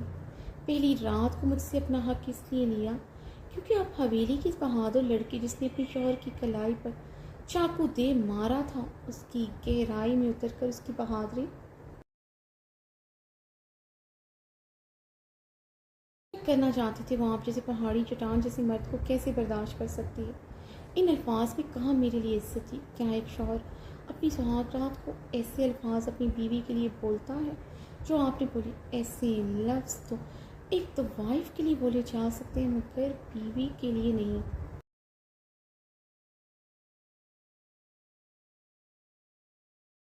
आबिर, असफर ने चीखते हुए अपना हाथ उसे मारने के लिए उठाया था मगर वह जब से गहरी सांस लेता आबिर को लहू उतरी आंखों से देखते अपने हाथ को दबोचे पहलू में गिरा गया। आबिर,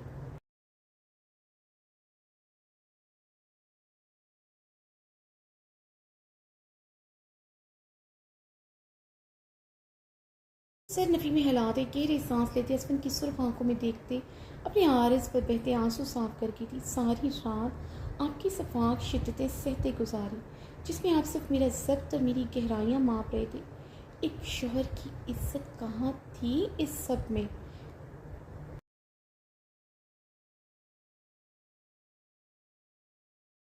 मेरी बंद होती सांसों, मेरी रंगत में उतरी जर्दियाँ, मेरी आंखों से बहते आंसू अब कमरे में जलती मध्यम रोशनी में देखकर सुकून हासिल कर रहे थे। एक बार भी आपने अपने पुरहिद्दत लम्स से मुझे सुकून पहुंचाने की कोशिश नहीं की। मेरे दर्द की उस रात आपको परवाह थी ही नहीं। असवन यार तो जीत के नशे के एहसास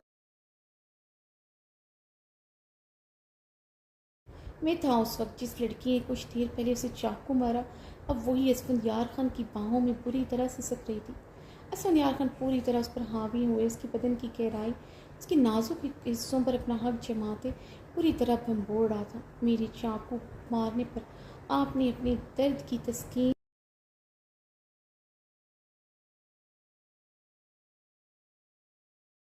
पूरी तरह अपनी शिद्दतें मेरी नाजुक वजूद पर ढाते ली। कहाँ इज्जत थी उस रात एक शौहर की कुर्बत में? एक लम्हा, एक पल ऐसा नहीं था जिसमें मुझे एक शौहर की तरफ से इज्जत महसूस हुई। फिर भी एक बीवी होने का हक मैंने निभाया। आपकी कुर्बत, आपकी सांसों, आपके लबों की तपिश,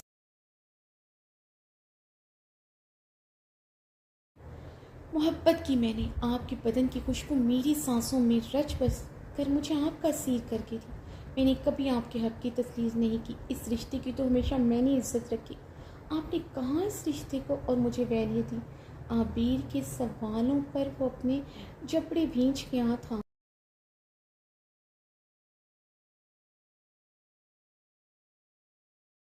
उसकी वाइफ वाली बात पर अभी तक से लग रहा था और अगली सुबह के लफ्ज़ आप भूल गए हैं तो आपको याद करवाती हूँ। आबिर असफन की तरफ बढ़ते उसके करीब हुई थी। अब दोनों के दरमियान हाफ इंच का फासला भी नहीं था।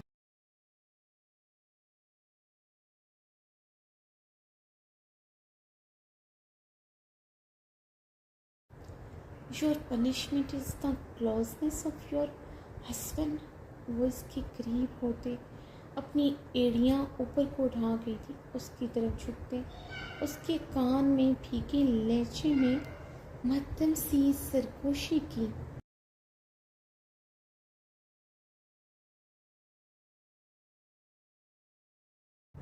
असमत अपनी ज़िद से मुट्ठियाँ भीड़ गया था। उसकी वजूद की नीली रगें ज़ाहिर हुई थी। यही कहा था ना आपने पहली रात मुझ पर बुस्ते पर खेलते हुए। आबिर असफंयार खान की आंखों में अब देखते बोली थी। असफंयार खान लब भींचे उसकी भीगी हेजल ग्रे आंखों में देख रहा।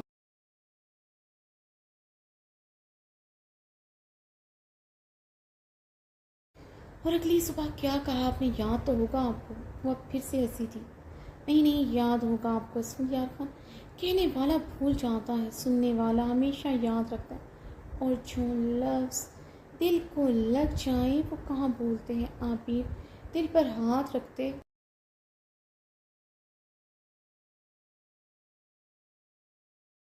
असफन की नीली आंखों में आंखें गाढ़ी साया मुस्कुराई थी।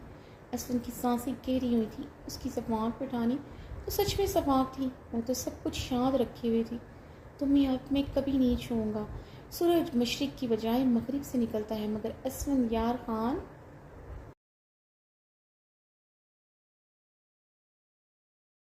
असफन यार खान को तुम्हारी अब कभी तलब हो ये कभी नहीं हो सकता, क्योंकि तुम वो लड़की हो ही नहीं जिस पर इसका शौहर एक बार निगाह डालने के बाद दूसरी निगाह डालने पर मजबूर हो जाए। आज की रात तुम्हारे साथ बताने के बाद ये मुझे अच्छी तरह अंदाज़ा हो चुका है।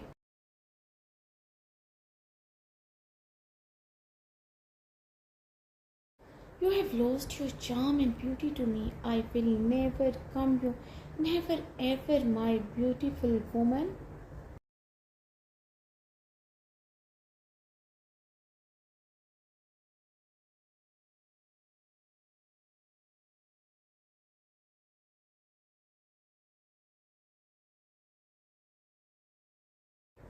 मुझ में इतना दम हम ही नहीं, मुझ में वो बात ही नहीं जो आप मेरे करीब दोबारा आए। यही लफ्ज़ बोले थे ना आपने आमिर ने चटकते हुए कहा। वो पीछे को होते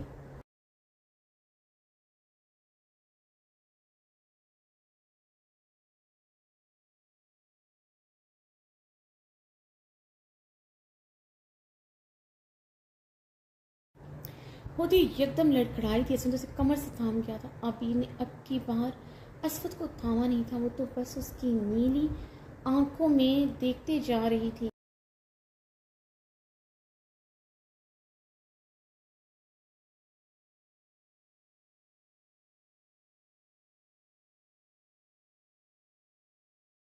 आपको शायद अंदाज़ा ना हो, एक बीवी अपने शौहर के लबों से ये लफ्ज़ सुनकर कैसा महसूस करती है। और वो बीवी जो एक ही रात में अपने शौहर की असीर हो चुकी है। इस जायज़ हक की, इस रिश्ते की इज्जत की तजलील आपने की, मैंने कभी नहीं की। आप जब जब मेरे करीब आए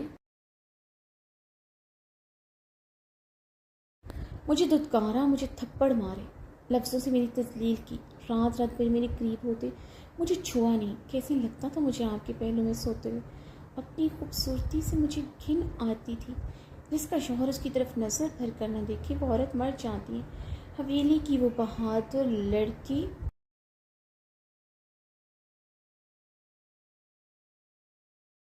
रात भर जागते हुए इसफन खान को सोता हुआ देखकर सोचती थी, उसमें कोई कोई ख़ास बात नहीं जिसका शौहर उसे हाथ नहीं लगाता। आपने हवेली की उस कॉन्फिडेंट लड़की की इज्जत नफ्स को पूरी तरह मचूक किया। बहुत अलग तरीके से सज़ा दिया आपने मुझे। दिन रात लफ्ज़ों से मेरी तस्लील नहीं की।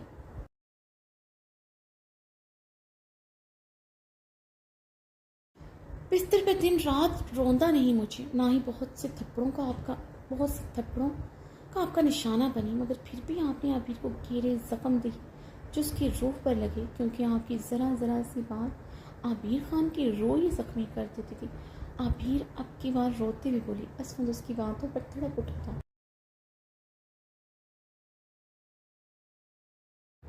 ऐसा नहीं है, इस एक रात की गुर्बत के बाद तुम्हें ही नहीं मुझे भी तुमसे मोहब्बत हो गई थी। सिर्फ तुम ही नहीं, मैं भी सारी सारी रात से लगता था। तुम्हारे पास रहकर तुमसे दूर रहना बहुत मुश्किल था। हर पल मैं मरता था, हर पल तड़पता था। तुम्हें क्या लगता है तुम मुझे रातों को देखती थी मैं सोया होता था? तुम्हारी नज़रों की तपश अपनी पुश्त अपने चेहरे पर महसूस करता था। कैसे तुम जैसी औरत के करीब आकर उसका शौहर सो सकता है, उससे गाफिल हो सकता है। एक आग का दरिया था जिस पर मैं सफ़र करता था, नंगी तलवार पर चलता था मैं। तुम कितनी खूबसूरत हो, बहुत अलग, सारी दुनिया की औरतों से अलग। तुम्हारा असफल पहली रात ही तुम्हारा दीवाना हो चुका था। असफल उसे अपनी बाहों में भरते उसके आरिस पर अपने दहकते लब रखा। तुम बहुत खूबसूरत हो, तुम्हारे लब, तुम्हारी आंखें, तुम्हारे गाल, तुम्हारा खूबसूरत बदन, तुम्हारी सुनहरी बाल। सिर्फ तुमने नहीं, तुम्हारे असफल यार खान ने भी तुम्हें सोते हुए घंटों देखा है।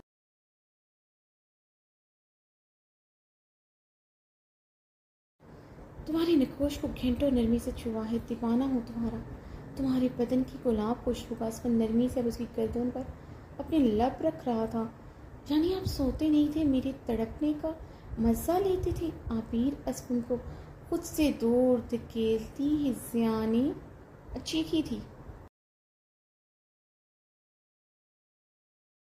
उसके करीब होता उसके बालों को बेदर्दी से जकड़ के, मत धकेला करो खुद से दूर, मुझे नहीं बर्दाश्त कर सकता तुम्हारा चटकना। तुम नहीं समझ सकती तुम मेरे लिए क्या हो।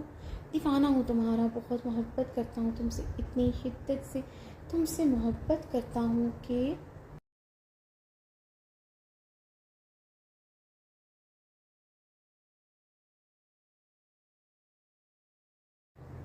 आपकी शिद्दत भरी मोहब्बत से मुझे नफरत हो गई। आबिर असफन की बात काट उसकी आंखों में देखते बोली थी। असफन की गिरफ्त उसके बालों पर खतरनाक हद तक मजबूत हुई थी। आबिर बुरी तरह सिसक कर रह गई।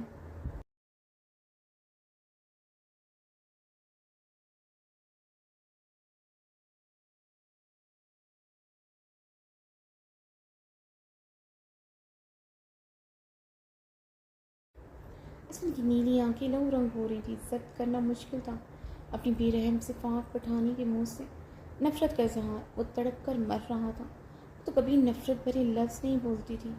मोहब्बत तब आम से शिद्दत से करते जब किसी भी सूरत में आपका इंतकाम न बनती। जिस औरत को अपने तमाम घर वालों के सामने अपना इंतकाम कहा जाए, उसे बदला हो सकती है, नफ़रत हो सकती, मोहब्बत नहीं। आप ही ने सिसकी लेते कहा, अपने भाई की तकलीफ़ का सुनकर कैसे तड़प उठती हो, इसे कुछ ना हो गया हो। तुम्हारी सांसें बंद हो रही थी, किस तरह तुम अपने आवाज़ खो बैठी थी। एक बार मेरी जगह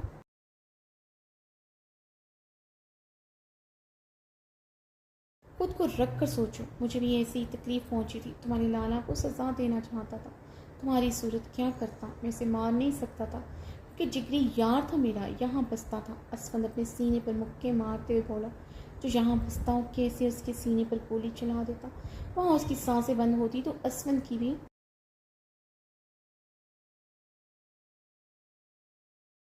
असफंद की सांसें भी बंद हो जाती। तुम्हें सज़ा दी, मगर कुछ ज़्यादा सज़ा सही। एक पल के लिए मेरी तकलीफ़ का भी सोचो, कैसे बदला लेता अपने जवान भाई की मौत का। बताओ मुझे क्या ऑप्शन था मेरे पास, जवाब दो मुझे। असद उसकी आंखों में देखते हुए राया।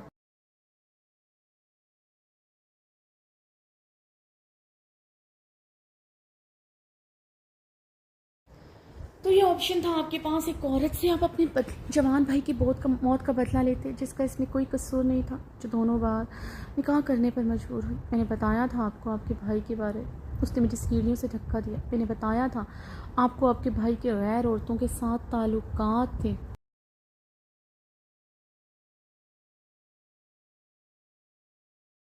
तो आपका भाई एक रेपिस्ट था। क्यों नहीं तहकीक की आपने? जो दोस्त आपके सीने में बसता था उस पर एतमाद क्यों नहीं किया? आबिर की बातों पर असफंद उससे दूर होते, गहरे सांस लेते अपने बाल मुट्ठियों में जकड़ गया था।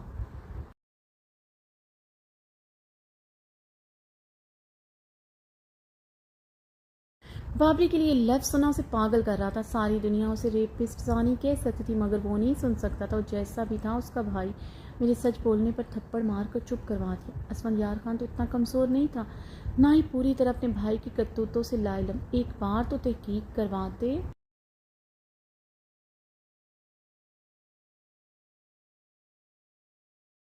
मगर नहीं, आपने नहीं करवाई, क्योंकि आप हारना नहीं चाहते थे। अपने आप को अपने भाई के जुर्मों पर पर्दा डालना था। अपनी बीवी और दोस्त का रिश्ता निभाने से ज़्यादा आप अपने भाई के साथ रिश्ता निभा रहे थे। आपको ज़्यादा आसान लगा उस औरत को तकलीफ़ देना जो आपके इश्क में पागल थी, क्योंकि बदले में वो औरत हमेशा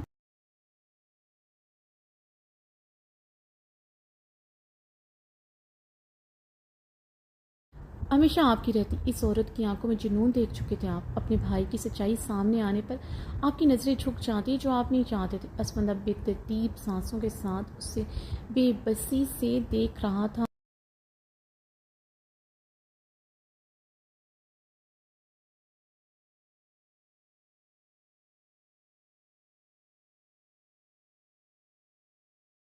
मुझसे पूछा मैं आपकी जगह होती तो क्या करती? असफंयार, मैं कभी आपकी तरह ना गिरती। जो गलती आपने की ही नहीं, मैं कभी आपकी सज़ा ना देती, कभी इस पाक रिश्ते की तस्लील ना करती। आबिर अपने आंसू साफ करते स्मार्ट लहजे में बोली,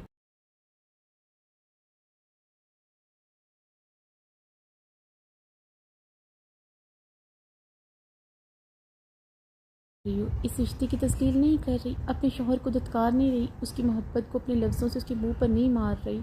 असफंद उसे बाजू से जकड़े अपने मुकाबिल कर गया। असफंद यार खान, तस्लील पता है क्या होती है? बताऊँ आपको? तस्लील वो होती है जो आज से 7 माह पहले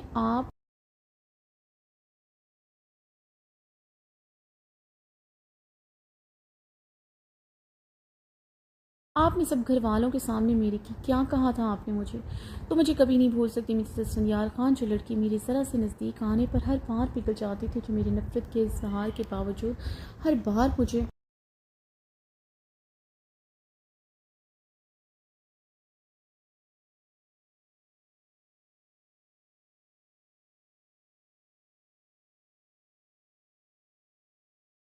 मुझे खुद को सौंपती रही। जिस लड़की के नज़दीक अपनी अना, अपनी इज़्ज़त नफ्स से अजीज़ उसकी मोहब्बत हो, जो लड़की मेरी बेरहम शिद्दतें सहते कभी लबों से आ ना निकाले, बल्कि मेरे सीने में छुपे खुद को मेरे हवाले ऐसे करे कि जैसे वो खिलौना हो, वो लड़की मुझे कभी नहीं भूल सकती। आबिर उसके लफ्ज़ याद करती ज़ख्मी लहजे में बोल रही थी। ठीक कहा आपने। आप जैसे इंसान को अपने करीब आने देना मेरी गलती थी। आप जब जब मेरे करीब आए मैं खुद को आपको सौंपती रही, इसलिए मेरा मुकद्दर आपकी दी हुई ज़िल्लत ठहरी। मैं खुद को ना गिराती, आप कभी मुझे ना गिराते। अब और नहीं, अपनी तस्लील मैं कभी नहीं भूल सकती।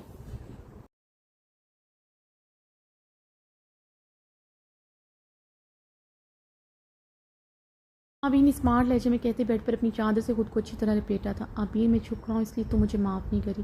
मेरा झुकना तुम में अकड़ पैदा कर चुका। गलती मेरी है जो तुमसे माफ़ी मांग रहा था। बीवी हो मेरी, मुझे तुमसे सीधा सीधा अपना रिश्ता निभाना चाहिए।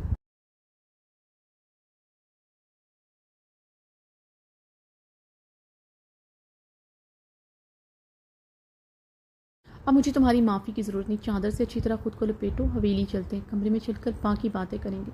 मुझे आज रात अपनी बीवी अपनी बाहों में चाहिए। तो उम्मीद करता हूँ जिस तरह हर बार एक अच्छी बीवी होने का सबूत दिया, आज भी दोगी।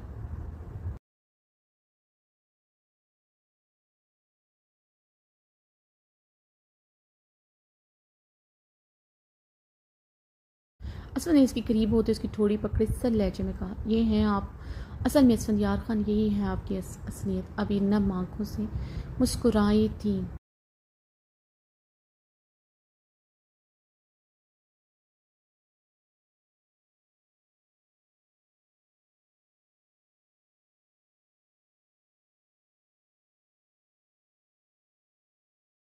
और अब वो अभी नहीं रही। जितने भी जख्म खाए मोहब्बत में खाए, अब नहीं। अभी ने जवाबन सर लहजे में कहा, क्या हुआ है आबिर खान को? हाँ, किसे बदल गया आबिर खान इन चंद दिनों में? हाँ बोलो। 7 माह आबिर खान ने हर पल असफंयार खान की जुदाई का मातम मनाया है।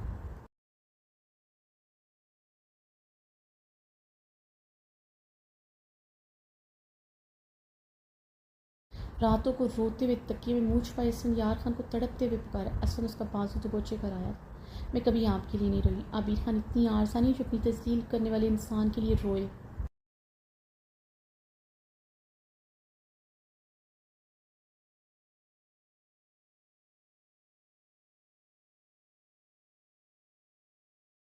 अभी जवाबत स्मार्ट लहजे में घर आई थी। झूठ मत बोलो मिस्टर असफंयार खान, अपनी आंखों से तुम्हें दिन रात तड़पते हुए देखा है। उस दिन भी मेरे छोड़कर जाने पर तुम डायलॉग बोल रही थी। आबिर खान के दिल ने असफंयार खान को तलाक दे दी। तुम सिर्फ डायलॉग बोलती हो।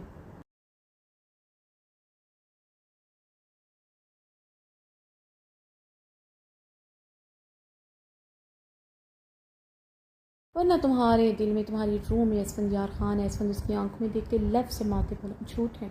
ये झूठ मम, मैं कभी आपके लिए रातों को नहीं रोई मम। आबिर खान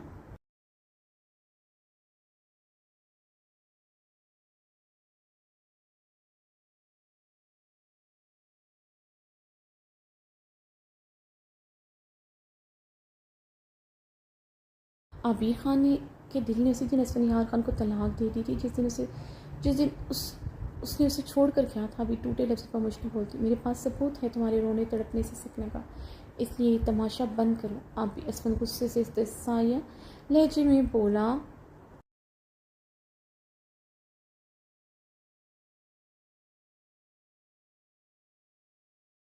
सबूत? कैसा सबूत? अभी ने उलझन भरे लहजे में इस्तफसार किया। तुम्हें क्या लगता है इन 7 माह में तुमसे गाफिल रहा? तुम तो सुनो मिसेस असफन यार खान ना तुमसे गाफिल रह सकता है, ना तुम्हें कभी छोड़ सकता है। मैं 7 समुंदर पार जरूर था, मगर हर हर पल मेरी नज़रों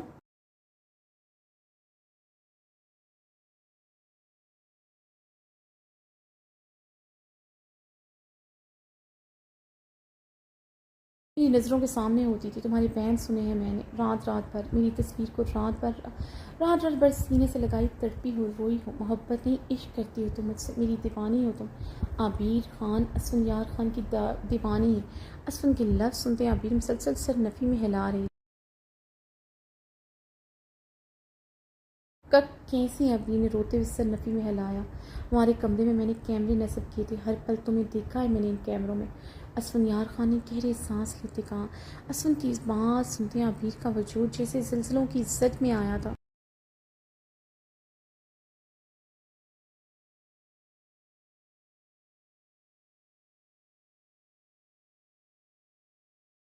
आप इस हद तक गिर सकते? आप ये कैसे कर सकते? आपने मम मुझ पर नज़र रखी। मम मेरी तड़प का मज़ा ले रहे थे। अबीर के लफ्ज़ों से लफ्ज़ मुश्किल ही अदा हुए थे।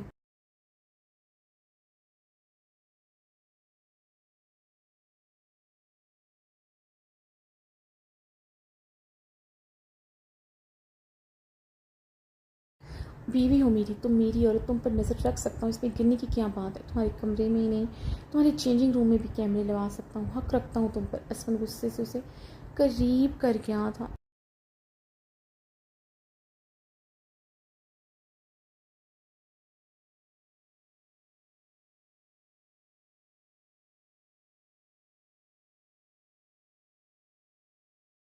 असफन यार खान, आप मेरे चेंजिंग रूम में बिला इजाज़त आ सकते हैं, मुझे चेंज करते हुए भी देख सकते हैं, मगर कैमरे लगाने का आपको कोई हक नहीं था। आपने मेरी इंसल्ट की है, आपने मेरे जज्बात का मजाक उड़ाया है। आपकी मर्दाना आना को सुकून मिलता था मुझे।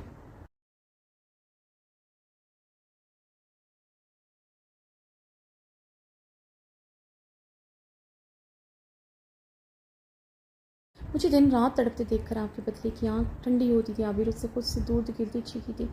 अब ये मैं तुमसे बहुत मोहब्बत करता हूँ, तुम्हें देखे बगैर नहीं रह सकता था।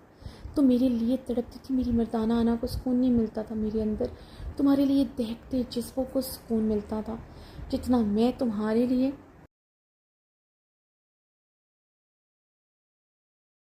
जितना मैं तुम्हारे लिए तड़पता हूँ, इससे कई ज़्यादा तुम तड़पती हो। अभी करीब होता तड़पते उसका चेहरा हाथों में भर गया। असफन यार खान, झूठ, सब कुछ झूठ। अब पता चला वापस क्यों आए। मुझे बुराक के साथ हंसता मुस्कुराता नहीं देख सके। आपके लिए मेरी तड़प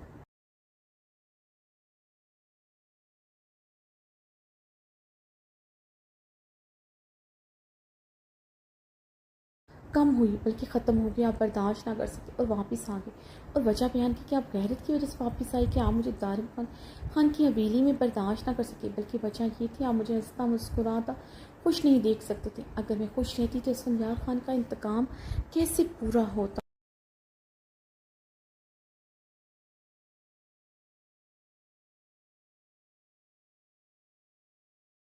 और अब आप जब आपको पता चला बाबरी गुनहगार है, मेरे लाला बेकसूर, तो आपने सोचा पुराना रिश्ता मेरे लाला और अपनी बीवी से क्यों ना इस्तेमाल कर लिया जाए। भी चीखते हुए बोले, ऐसा नहीं है, सिर्फ तुम मेरी गैरत हो के तुम इश्को असफंयार खान का तुम पर हवा का गुजर भी बर्दाश्त नहीं कर सकते।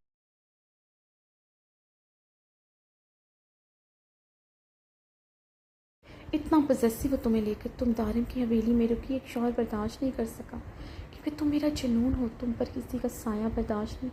असवद गंभीर आवाज़ में बोला, और बताओ मुझे मेरी तुम्हारी तड़प कैसे ख़त्म होगी, बताओ मुझे कैसे हो सकती है।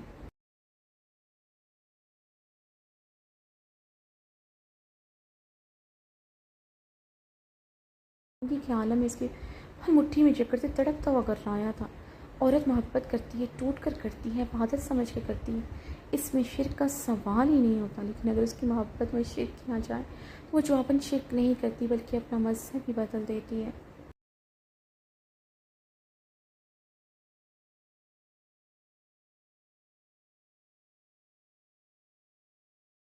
आपके लिए तड़पना तो दूर की बात, आपको सोचना भी। अब अबीर खान अपनी तौहीन समझती, अभी सफाकिया से बोलती, उसे खुद से दूर धकेल गया। असफंद उसकी बातें सुनता पागल हुआ था। मैंने कभी तुम्हारी मोहब्बत में शिरक नहीं किया, मैंने तुम्हारे अलावा कभी किसी दूसरी औरत को।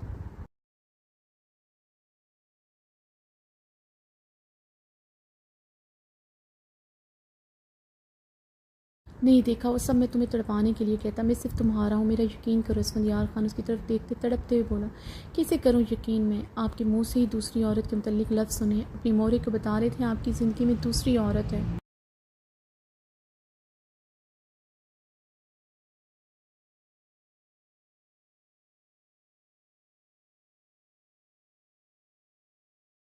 ये सामने आपने इकरार किया था, मेरा हक उसे दे चुके, मैं एक पल के लिए मान लेती हूँ आपने मुझे तड़पाने के लिए ऐसा कहा, लेकिन क्यों असफंयार खान, क्यों आप मर्द औरत को जेर करने के लिए दूसरी औरत का नाम लेते हैं। अगर औरत ऐसा करे तो उसका सर धड़ से उसी टाइम अलग करने की धमकी देते हैं।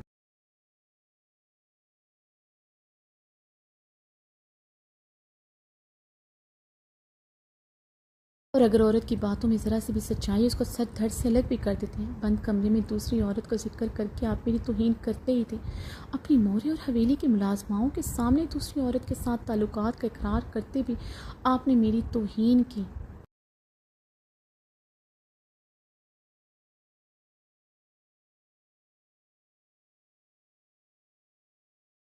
और दूसरी मुलाजमाएँ मुझे तरह अमेज़ निगाहों से देख रही थी। मेरे दिल से आप उसी दिन उतर चुके थे। ऐसी गैरत आई मुझे कि आप मेरे दिल से उतर गए। आबिर असफंयार खान का गिरबान पकड़ के चीखी थी,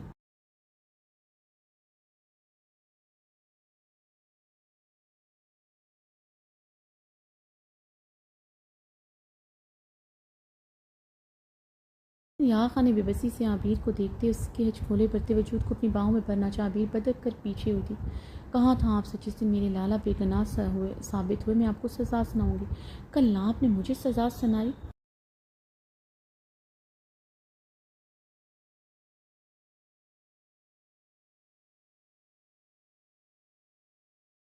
मैंने वो सज़ा सही, आज मैं आपको सुनाऊंगी, आप इसको सहनी पड़ेगी। आप भी खबरदार कोई बकवास की, कोई ऐसा वैसा लफ्ज़ मुंह से निकाला, जान से मार डालूंगा, तुम्हें कभी नहीं छोड़ूंगा, चाहे तुम्हारे लाला मुझे जान से मार डाले। असफन गर्राया था।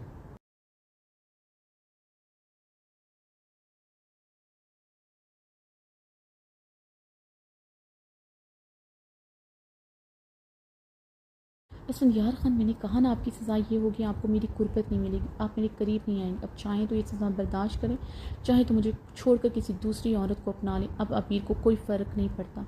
अबीर अपना फ़ैसला सुनाती दरवाजे की तरफ बढ़ी थी।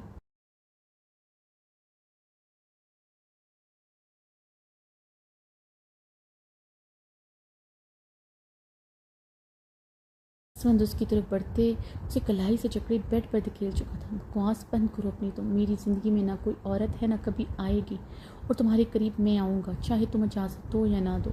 असमंद उसकी तरफ बढ़ता उसके बाल दबोचे उसके लबों पर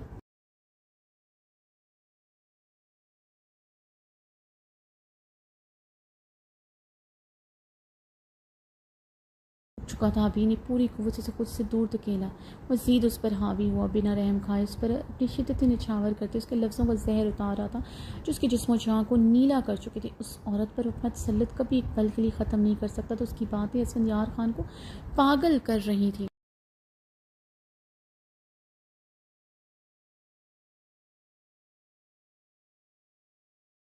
वो तो मर रहा था, अगर ये औरत उसके पास ना रही तो क्या रहेगा उसके पास, वो तो मर ही जाएगा। अभी ने यार खान की शर्ट की पॉकेट में हाथ मारते उसका मोबाइल निकाला था। सुन बेखुद सा उसकी बातों का सारा जुनून उसके लबों पर उतार रहा था।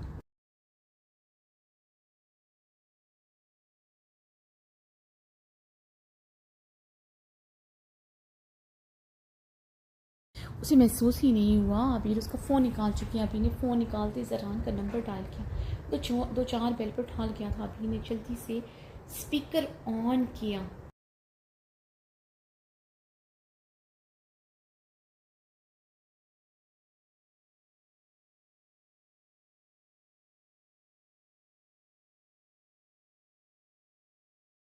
हेलो ज़रान की आवाज़ पर असमी यार खान खोज की दुनिया में वापस आया था। वो सरस से पीछे हुआ।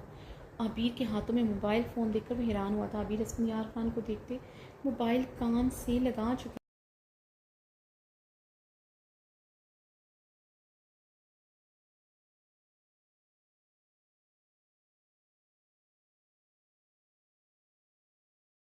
लाला मुझे यहाँ से ले जाएं प्लीज़ लाला। आबिर गहरे सांस लेते फ़ोन पर रोते हुए बोली। असम बेयकीनी उसे देख रहा था।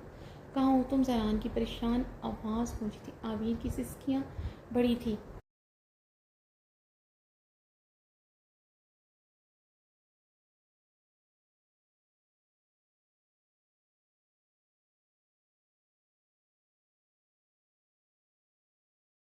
कहाँ हो तुम? अब ज़रान दहाड़ अब ज़रान की धाड़ स्पीकर पर सुनाई दी थी।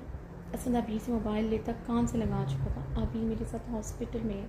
असद आबिर की तरफ जख्मी नज़रों से देखते आहिस्ती से कहता फ़ोन बंद कर चुका था।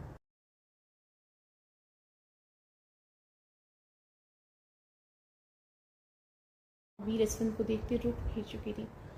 असफंद काफ़ी देर तक सुर्ख नकमी जख्मी निगाहों से उसे देखता रहा, फिर उठता कमरे से निकल गया था।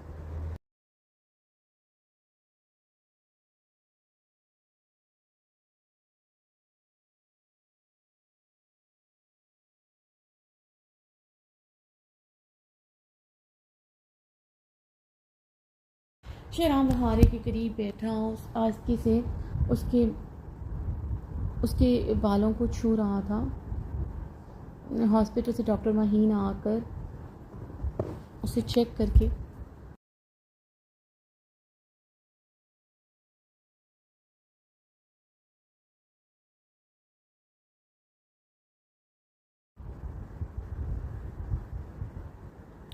उसका बीपी हाई हो गया जिसकी वजह से बेहोश हो गई थी। शरामला भींचे उसे देख रहा था। उसे माइग्रेन का मसला था, मगर अब उसका बीपी अब हाई रहने लगा था जो कंट्रोल ही नहीं होता था।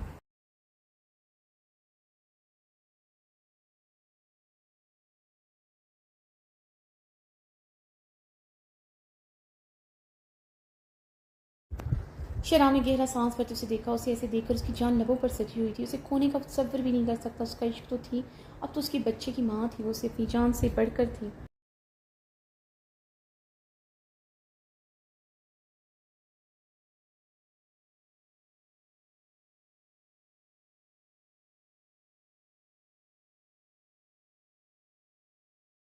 शहनाम उसके सिर की बालों में नरमी से उंगलियां फेर रहा था, जो जैसे जिनमें इसने शायद ब्रश करना ही छोड़ दिया था। जानता था उसकी बेवफाई की सज़ा वो अपने बदन के हर हिस्से से ले रही है। न खाना खा रही थी, न मेडिसन, न अपने बालों में ब्रश कर रही थी।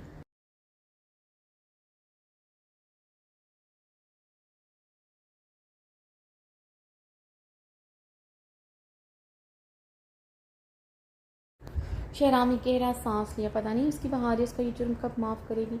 कर्बज़दा निगाहों से उसे देखा तो उसके बेजान वजूद में हलचल हुई। बहारी ने अपने सिर को दोनों हाथों से जकड़ते अपनी आंखें खोली थी। शहराम को अपने करीब बैठे देखकर उसकी आंखें बेयकीन हुई थी।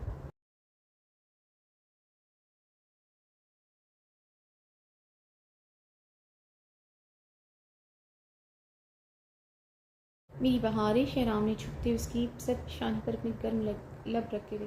बहारी ने सजाइयाँ मुस्कुराती उसकी लबों की तपश अपनी पेशानी पर महसूस की थी। शहराम ने नरमी से अब उसके आरिस पर लब रखे थे।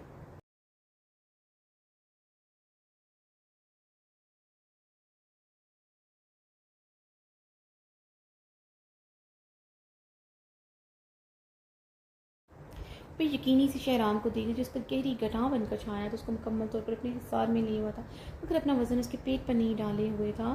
बहारें इसकी स्याह शर्ट मुट्ठियों में जकड़ चुकी थी।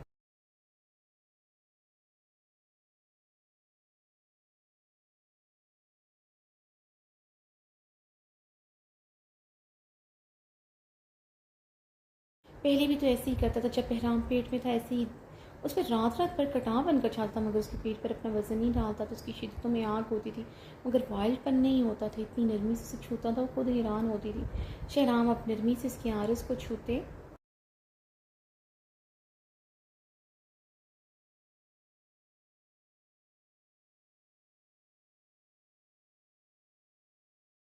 उस पर अपनी घनी मूछें रब कर रहा था। बहारी अब हल्का सा हंस पड़ी थी। उसकी आदत थी कभी उसकी आरस कभी उसकी गर्दन पर अपनी घनी मूछें रब करता रहता, और वो इस चुभन पर मसनूई से उसे घूरते उसके सीने पर मुक्के मारती। ये दबी आवाज़ में चीखती तो उसे खुद के करीब करते उससे मजीद उसके आरस पर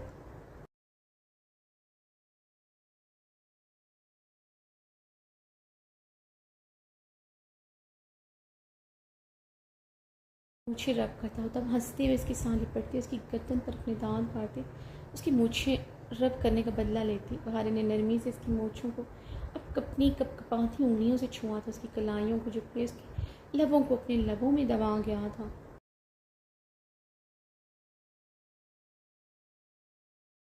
बहारी की आंखों से शबनम बहती आरिस पर बही थी, गिरती आरिस पर बही थी। उसकी सांसों की खुशबू अपने अंदर उतारते उसकी लबों की नरमाहट महसूस करते आंखें मोड़ चुका था। बहारी ने परसकून होती अपनी आंखें मोड़ी। इस सितमगर की गिरफ्त के एहसान में भूल ही चुकी थी। उनके बीच कोई दूरी भी आई थी, उसे तो ये शहराम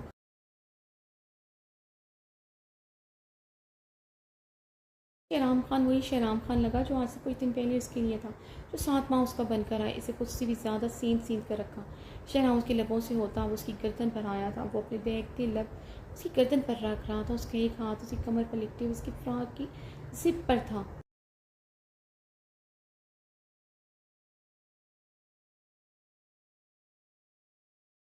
वो सरसराम था जिसे वो नरमी से पूछ उसकी कमर पर नरमी से हाथ फेरते। उसकी फ्राक कंधों से नीचे खिसका चुका था। उसकी लबों का रुख नरमी से उसकी कंधों से होते उसकी धड़कनों पर था। बहुत नरमी से उसकी धड़कनों को अपनी लबों से छू रहा।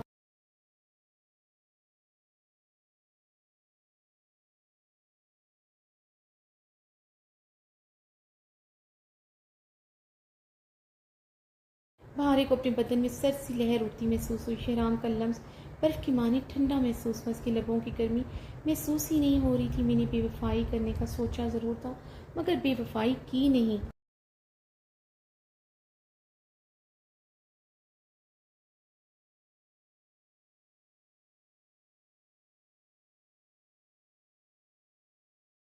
शहराम के लफ्ज़ समायतों में गूंजे थे। उसका जहाँ बेड वो घर नज़रों के सामने आया था जो उसने आइज़ल के नाम किया। तो सेज जिस पर वो अपनी सुहागरात बनाने का सोचा, उसका हक किसी दूसरी औरत को देने का सोच रहा था।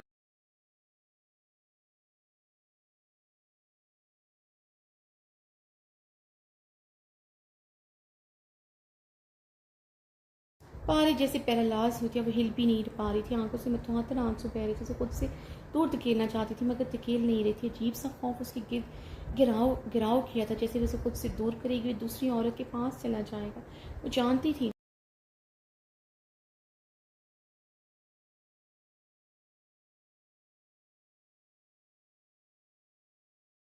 शहराम इस वक्त उसे सुकून हासिल कर रहा है। इसकी आदत उसमें बिना समाए भी अपने लबों से उसके पूरे बदन पर मोहरें लगाते सुकून हासिल करता रहता। अपनी ज़रूरत पूरी करने के बाद भी उसके बदन को अपने लबों से नरमी से छूता रहता था। इन गुजरे 7 माह में बहराम के पेट में होने की वजह से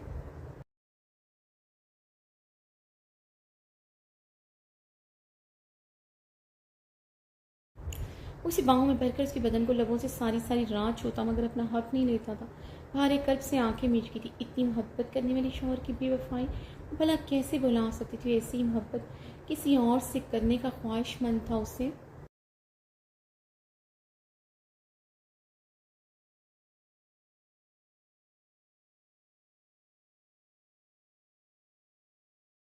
उसे इसके अलावा भी किसी और औरत की ज़रूरत थी। बहार अजियत की इंतहा पर सोचते मर रही थी। तो भूल जाए फिर आपका मुझसे क्या रिश्ता है। आप तो भूलने का इरादा रखती, मैं भूल चुका हूँ।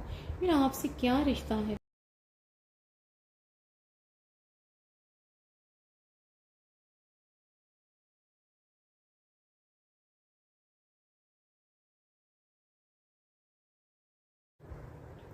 बहारी ने सितम करके लफ्ज़ याद करते गहरे सांस लिए। अगर चाहता तो बहुत पहले असफंयार खान को अमरीका से पाकिस्तान में ला लेता। एक धमकी देने की देर थी। अपनी बहन की खातिर असफंयार खान सर के बल चलता हुआ था। इतना तो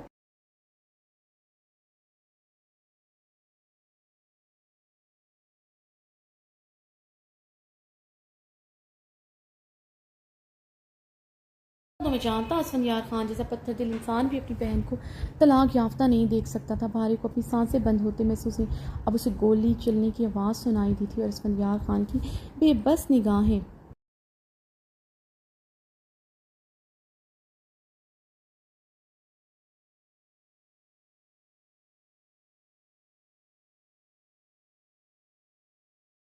भारे ने पूरी कुव्वत से शहराम को खुद से दूर धकेला था। शहराम उसके दूर धकेलने पर सरत से पीछे हुआ था। भारे जल्दी से बेड से उठने लगी।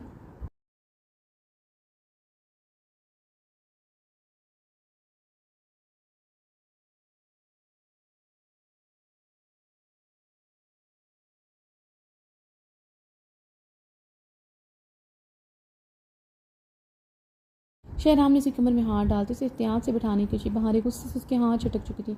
शहराम ने दूर होते उसे जबड़े भींचते उसे देखा था। जो शहराम खान बाहर था वो वाला रूप दिखाओ ना मुझे। कमरे से बाहर तो कोई और शहराम खान होता है जो एक मर्द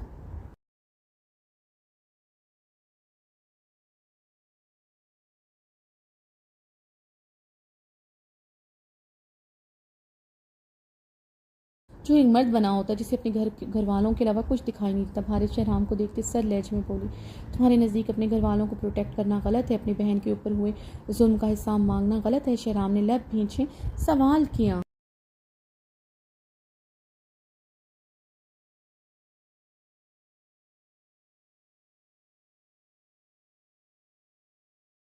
बिल्कुल गलत नहीं है अपनी बहन के ऊपर हुए जुल्म का हिसाब मांगना, मगर जिस दिन मेरे लाला ने अपनी बहन के ऊपर हुए जुल्म का हिसाब मांग लिया उस दिन क्या करोगे तुम। बहार ने सपाट लहजे में सवाल किया। इसकी बहन को मैंने हमेशा सर आंखों पर बढ़ाया। जिस तरह वो रहती है उस तरह वेली की कोई औरत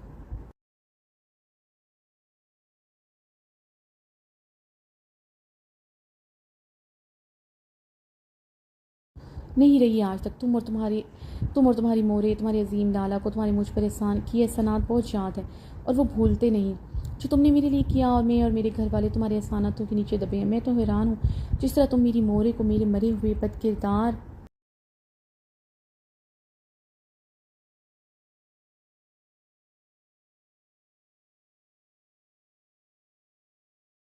बदकिरदार लाला के ताने मारे थे। इस तरह सबको चीख चीख कर क्यों नहीं बताया। मैं यह हवेली छोड़कर दुबई भाग रही थी।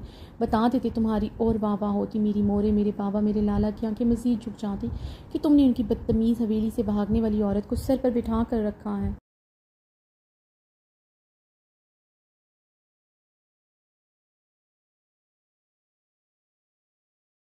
शहराम पास बैठा उसकी बातें पर मुश्किल बर्दाश्त करता, मगर उसकी भागने वाली बात बर्दाश्त ना कर सका। क्या बकवास करी हो बहारी। तुम्हारी इज्जत मेरी इज्जत, मैं मर सकता हूँ ये लफ्ज़ कभी मुंह से नहीं निकाल सकता।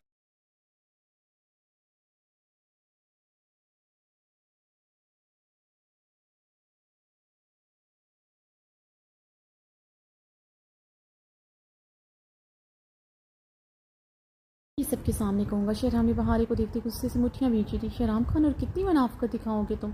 जिस औरत की इज्जत तुम्हारी है उसे ही तलाक देने की बात कर रहे थे।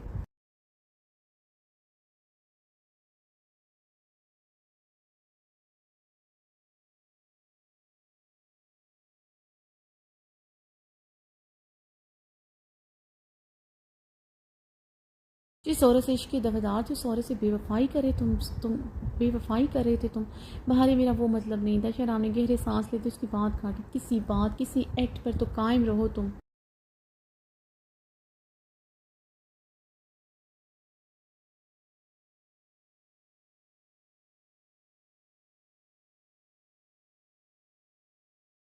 बेवफाई तुम पूरी तरह ना कर सके। मेरे लिए तलाक के बोले गए लफ्ज़ों का मतलब वो नहीं था जो मैं और वहाँ खड़ा हर शख्स समझा। इस तरह तुम तो आज भी अपनी बात पर कायम हो कि तुमने बेवफाई नहीं की, मगर तुमने वो कमरा आइज़ल के लिए सजाया और बेड उसके लिए सजाया, उसे अपने सीने से लगाए खड़े थे।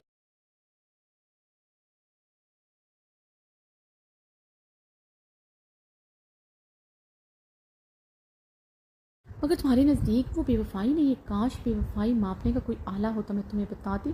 तो मुझसे पूरी तरह बेवफाई कर चुके। बाहर तड़कते हुए बोली। शराम बेड से उठता अपनी गनी पेट पर हाथ फेरते कमरे के वस्त में चक्कर लगाने लगा।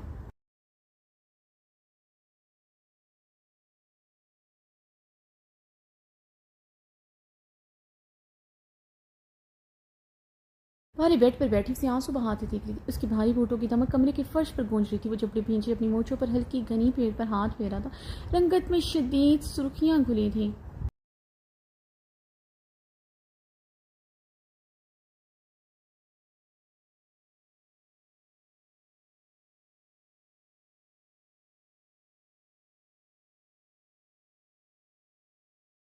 भारी से गुस्से से कमरे में चक्कर लगाते देखकर जख्मी नम आंखों से मुस्कुराई थी। अपने हाथ पीछे ले जाकर अपनी फ्रॉक की जिप बंद की।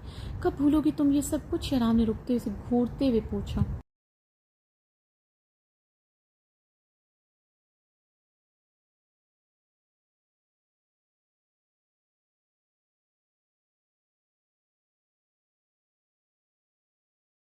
इससे मुझे यकीन आ जाएगा तुम बेवफा नहीं हो, और ऐसा कभी नहीं होगा। जिस तरह बेवफाई मापने का कोई आला नहीं है, इस तरह यकीन करने की भी कोई मेडिसिन नहीं होती जिसे खाने से सब कुछ भूल कर मैं तुम पर यकीन कर बैठूं। बाहर तल्खी से बोली।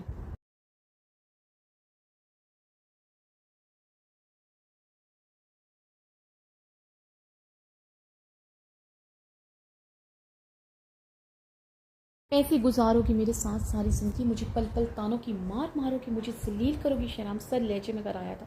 बाहर बेड से उठती शहराम के करीब आई। मैं पहले भी तुम्हें ताने मारती, तुम्हें जलील करती थी, मगर तुम कभी जलील नहीं हुए। साबित हुआ शहराम खान।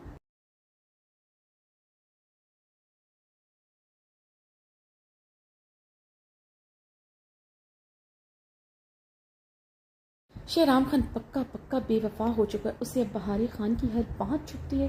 बहारी शहराम की आंखों में देखती बोली। शहराम खान को बेवफा कहकर तुम एक दिन बेवफा बना दोगी, याद रखना तुम।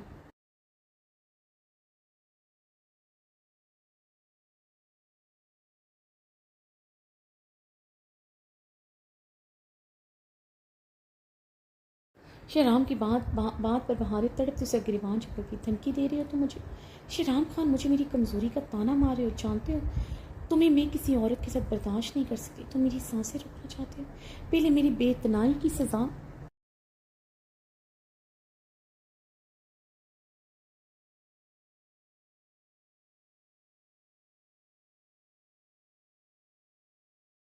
सजा दी तुमने मुझे, अब फिर मेरी गलती का कसूर मेरे अपनी गलती का कसूर मेरे खाते में डालकर तुम बेवफाई की बात कर रहे हो। साबित हुआ तुम हवेली के मर्दों से भी ज़्यादा सफाक बेरहम हो। बहारे उसका गिरबान पकड़ते तड़पते हुए बोली।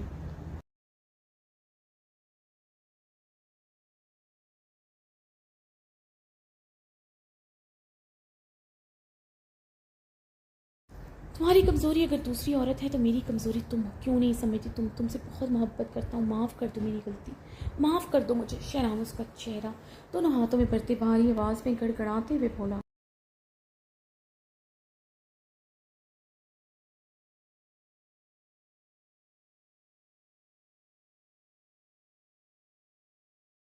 फारिस की शर्ट मजीद मजबूती से जकड़े रो दी थी। क्या करूँ शहराम खान, तुम्हारे मुंह से अब ये सारे लफ्ज़ खोखले लगते हैं। यकीन मानो तुम पर यकीन करना चाहती हूँ मगर यकीन नहीं आता। जब तुमसे नफरत करती थी तुम्हारी हर बात पर यकीन था। आज तुमसे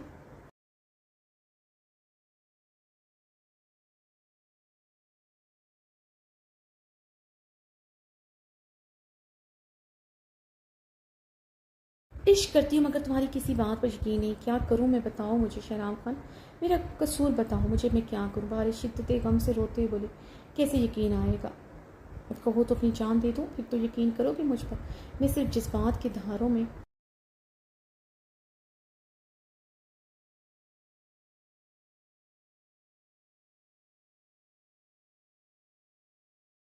बह गया था। वो जज्बात मोहब्बत और पसंदीदगी पर नहीं, हमदर्दी पर मुश्तमिल थे।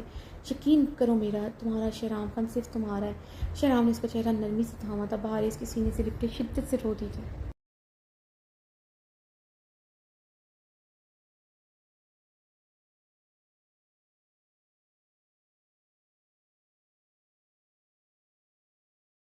हमदर्दी में भी कभी किसी औरत के करीब क्यों किसी औरत के करीब गए। शहराम खान बहार खान का खुद का वो हिस्सा काट कर फेंक दे जो जिस पर किसी की नज़र पड़े। तुम कैसे किसी दूसरी औरत को सीने से लगाए खड़े थे। तुम्हें मेरा दर्द क्यों नज़र नहीं आता। वो फूट फूट कर रो दी।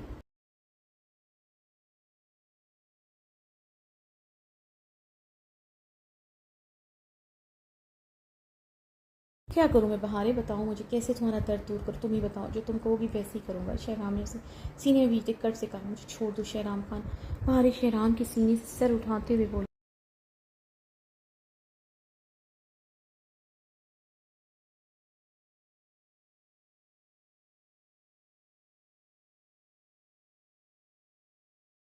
बहारे की बात पर शहराम खान की आंखों में खून उतरा था। रगों में दौड़ता खून मंजमंद हुआ था। मर सकता हूँ मगर तुम्हें नहीं छोड़ सकता। तुम्हें खारदार कांटों पर चलते सदियों की मसाफत तय करने के बाद पाया। तुम्हें कैसे छोड़ सकता हूँ मैं।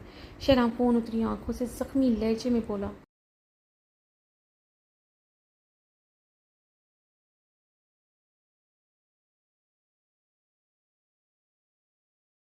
तुमने मुझे पाकर खो दिया शहराम खान। तुम बहुत अनलकी हो। तुम्हारी किस्मत में फिर से खारदार कांटे आन ठहरे। भारी जख्मी सा मुस्कुराई थी। शहराम ने चप्पे भीगते उसे देखा। फिर से पालूंगा तुम्हें। खारदार कांटों पर चलने की आदत है मुझे। समझूंगा तुम्हारा इश्क ही मेरे लिए खारदार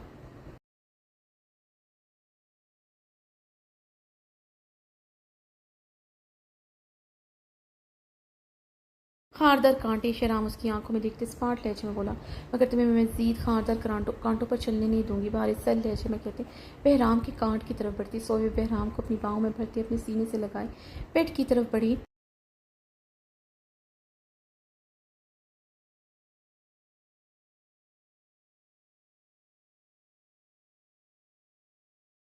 अपनी शाल कंधों पर डाले वो दरवाजे की जाने पड़ी थी। शहराम जो उलझन भरी निगाहों से उसे देख रहा था। उसे दरवाजे की तरफ बढ़ता देखकर परेशान हुआ था। वो जल्दी से उसकी तरफ बढ़ा।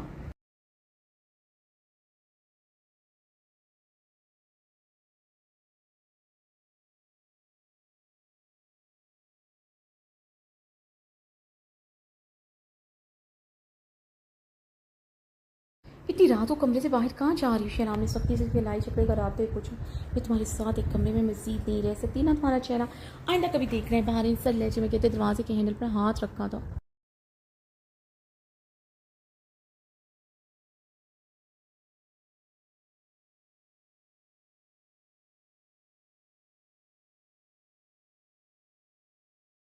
मेरा तमाशा लगा रही हो तुम। अब तुम हमारे बीच की बातें कमरे से बाहर लाओगी, मेरा तमाशा लगाओगी तुम। शहराम दबी आवाज़ में कर आया, तुम्हें मेरा कमरे से जाना नहीं चुप रहा, बल्कि इस बात का डर लगता है कहीं तुम्हारे तो करतूत घर वालों के सामने।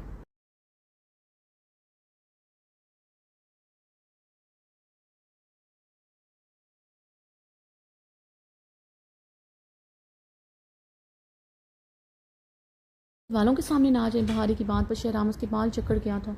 कौन सी मेरी करतूत, जवाब तो मुझे। मैं शहराम खान हूँ जो किसी से नहीं डरता। अगर किसी से आज तक डरा हूँ सिर्फ शहराम खान की औरत बहारे खान है, जिसके आंसुओं से शहराम खान डरता है।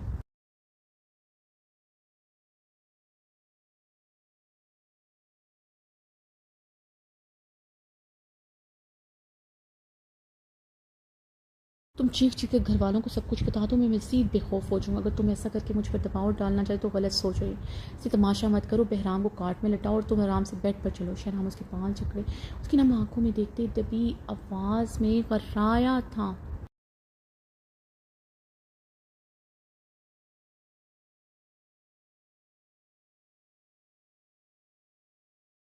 डरोगे ना जब मेरा लाला तुमसे मेरे हॉस्पिटल में ज़िंदगी और मौत से लड़ने की बाबत पूछेगा, तब तो डरोगे ना जब इस नाजुक हालत में दिन रात रो रही मेरी आंसू का साम मेरे लाला भी तुम्हारी गुरबान पकड़ कर लेगा, तुम भी मेरे लाला की तरह बेबस खड़े होगे, तब तुम्हें शायद मेरी और मेरे लाला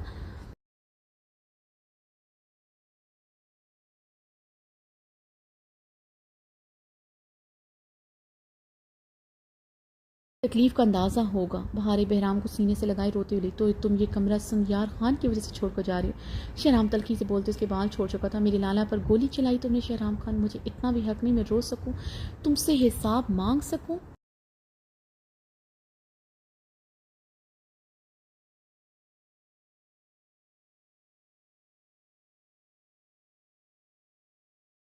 अपने लाला अपनी बहन के साथ खड़े थे तुम, मेरा शोहर मेरा शहराम खान कहाँ था उस वक्त। अगर मेरे लाला ने गलती की है सज़ा भुगतेगा, तो सज़ा तुम भी भुगतोगे। अब मेरी और बहराम की जुदाई की सूरत में मेरे और मेरे बहराम के करीब आइंदा मत आना।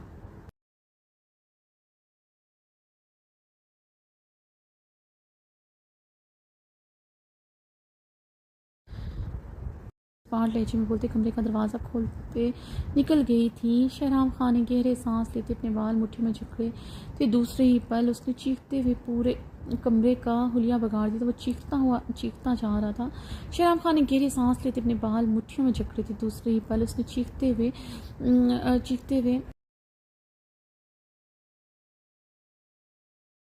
कमरे में रखा आवाज़ उठाकर उससे पहले उसने चीखते हुए कमरे में रखा आवाज़ उठाकर ज़मीन पर पटक दिया था। ड्रेसिंग टेबल पर रखी तमाम चीज़ें एक ही जैसे नीचे उलटती थी। वो चीखते हुए कमरे की एक एक चीज़ नीचे फेंक रहा था। अपना कमरा बहारे और बहराम के बगैर बर्दाश्त नहीं हो रहा था। वो पागल हो रहा था, जैसे वो अपने बाल मुट्ठियों में जकड़ गया।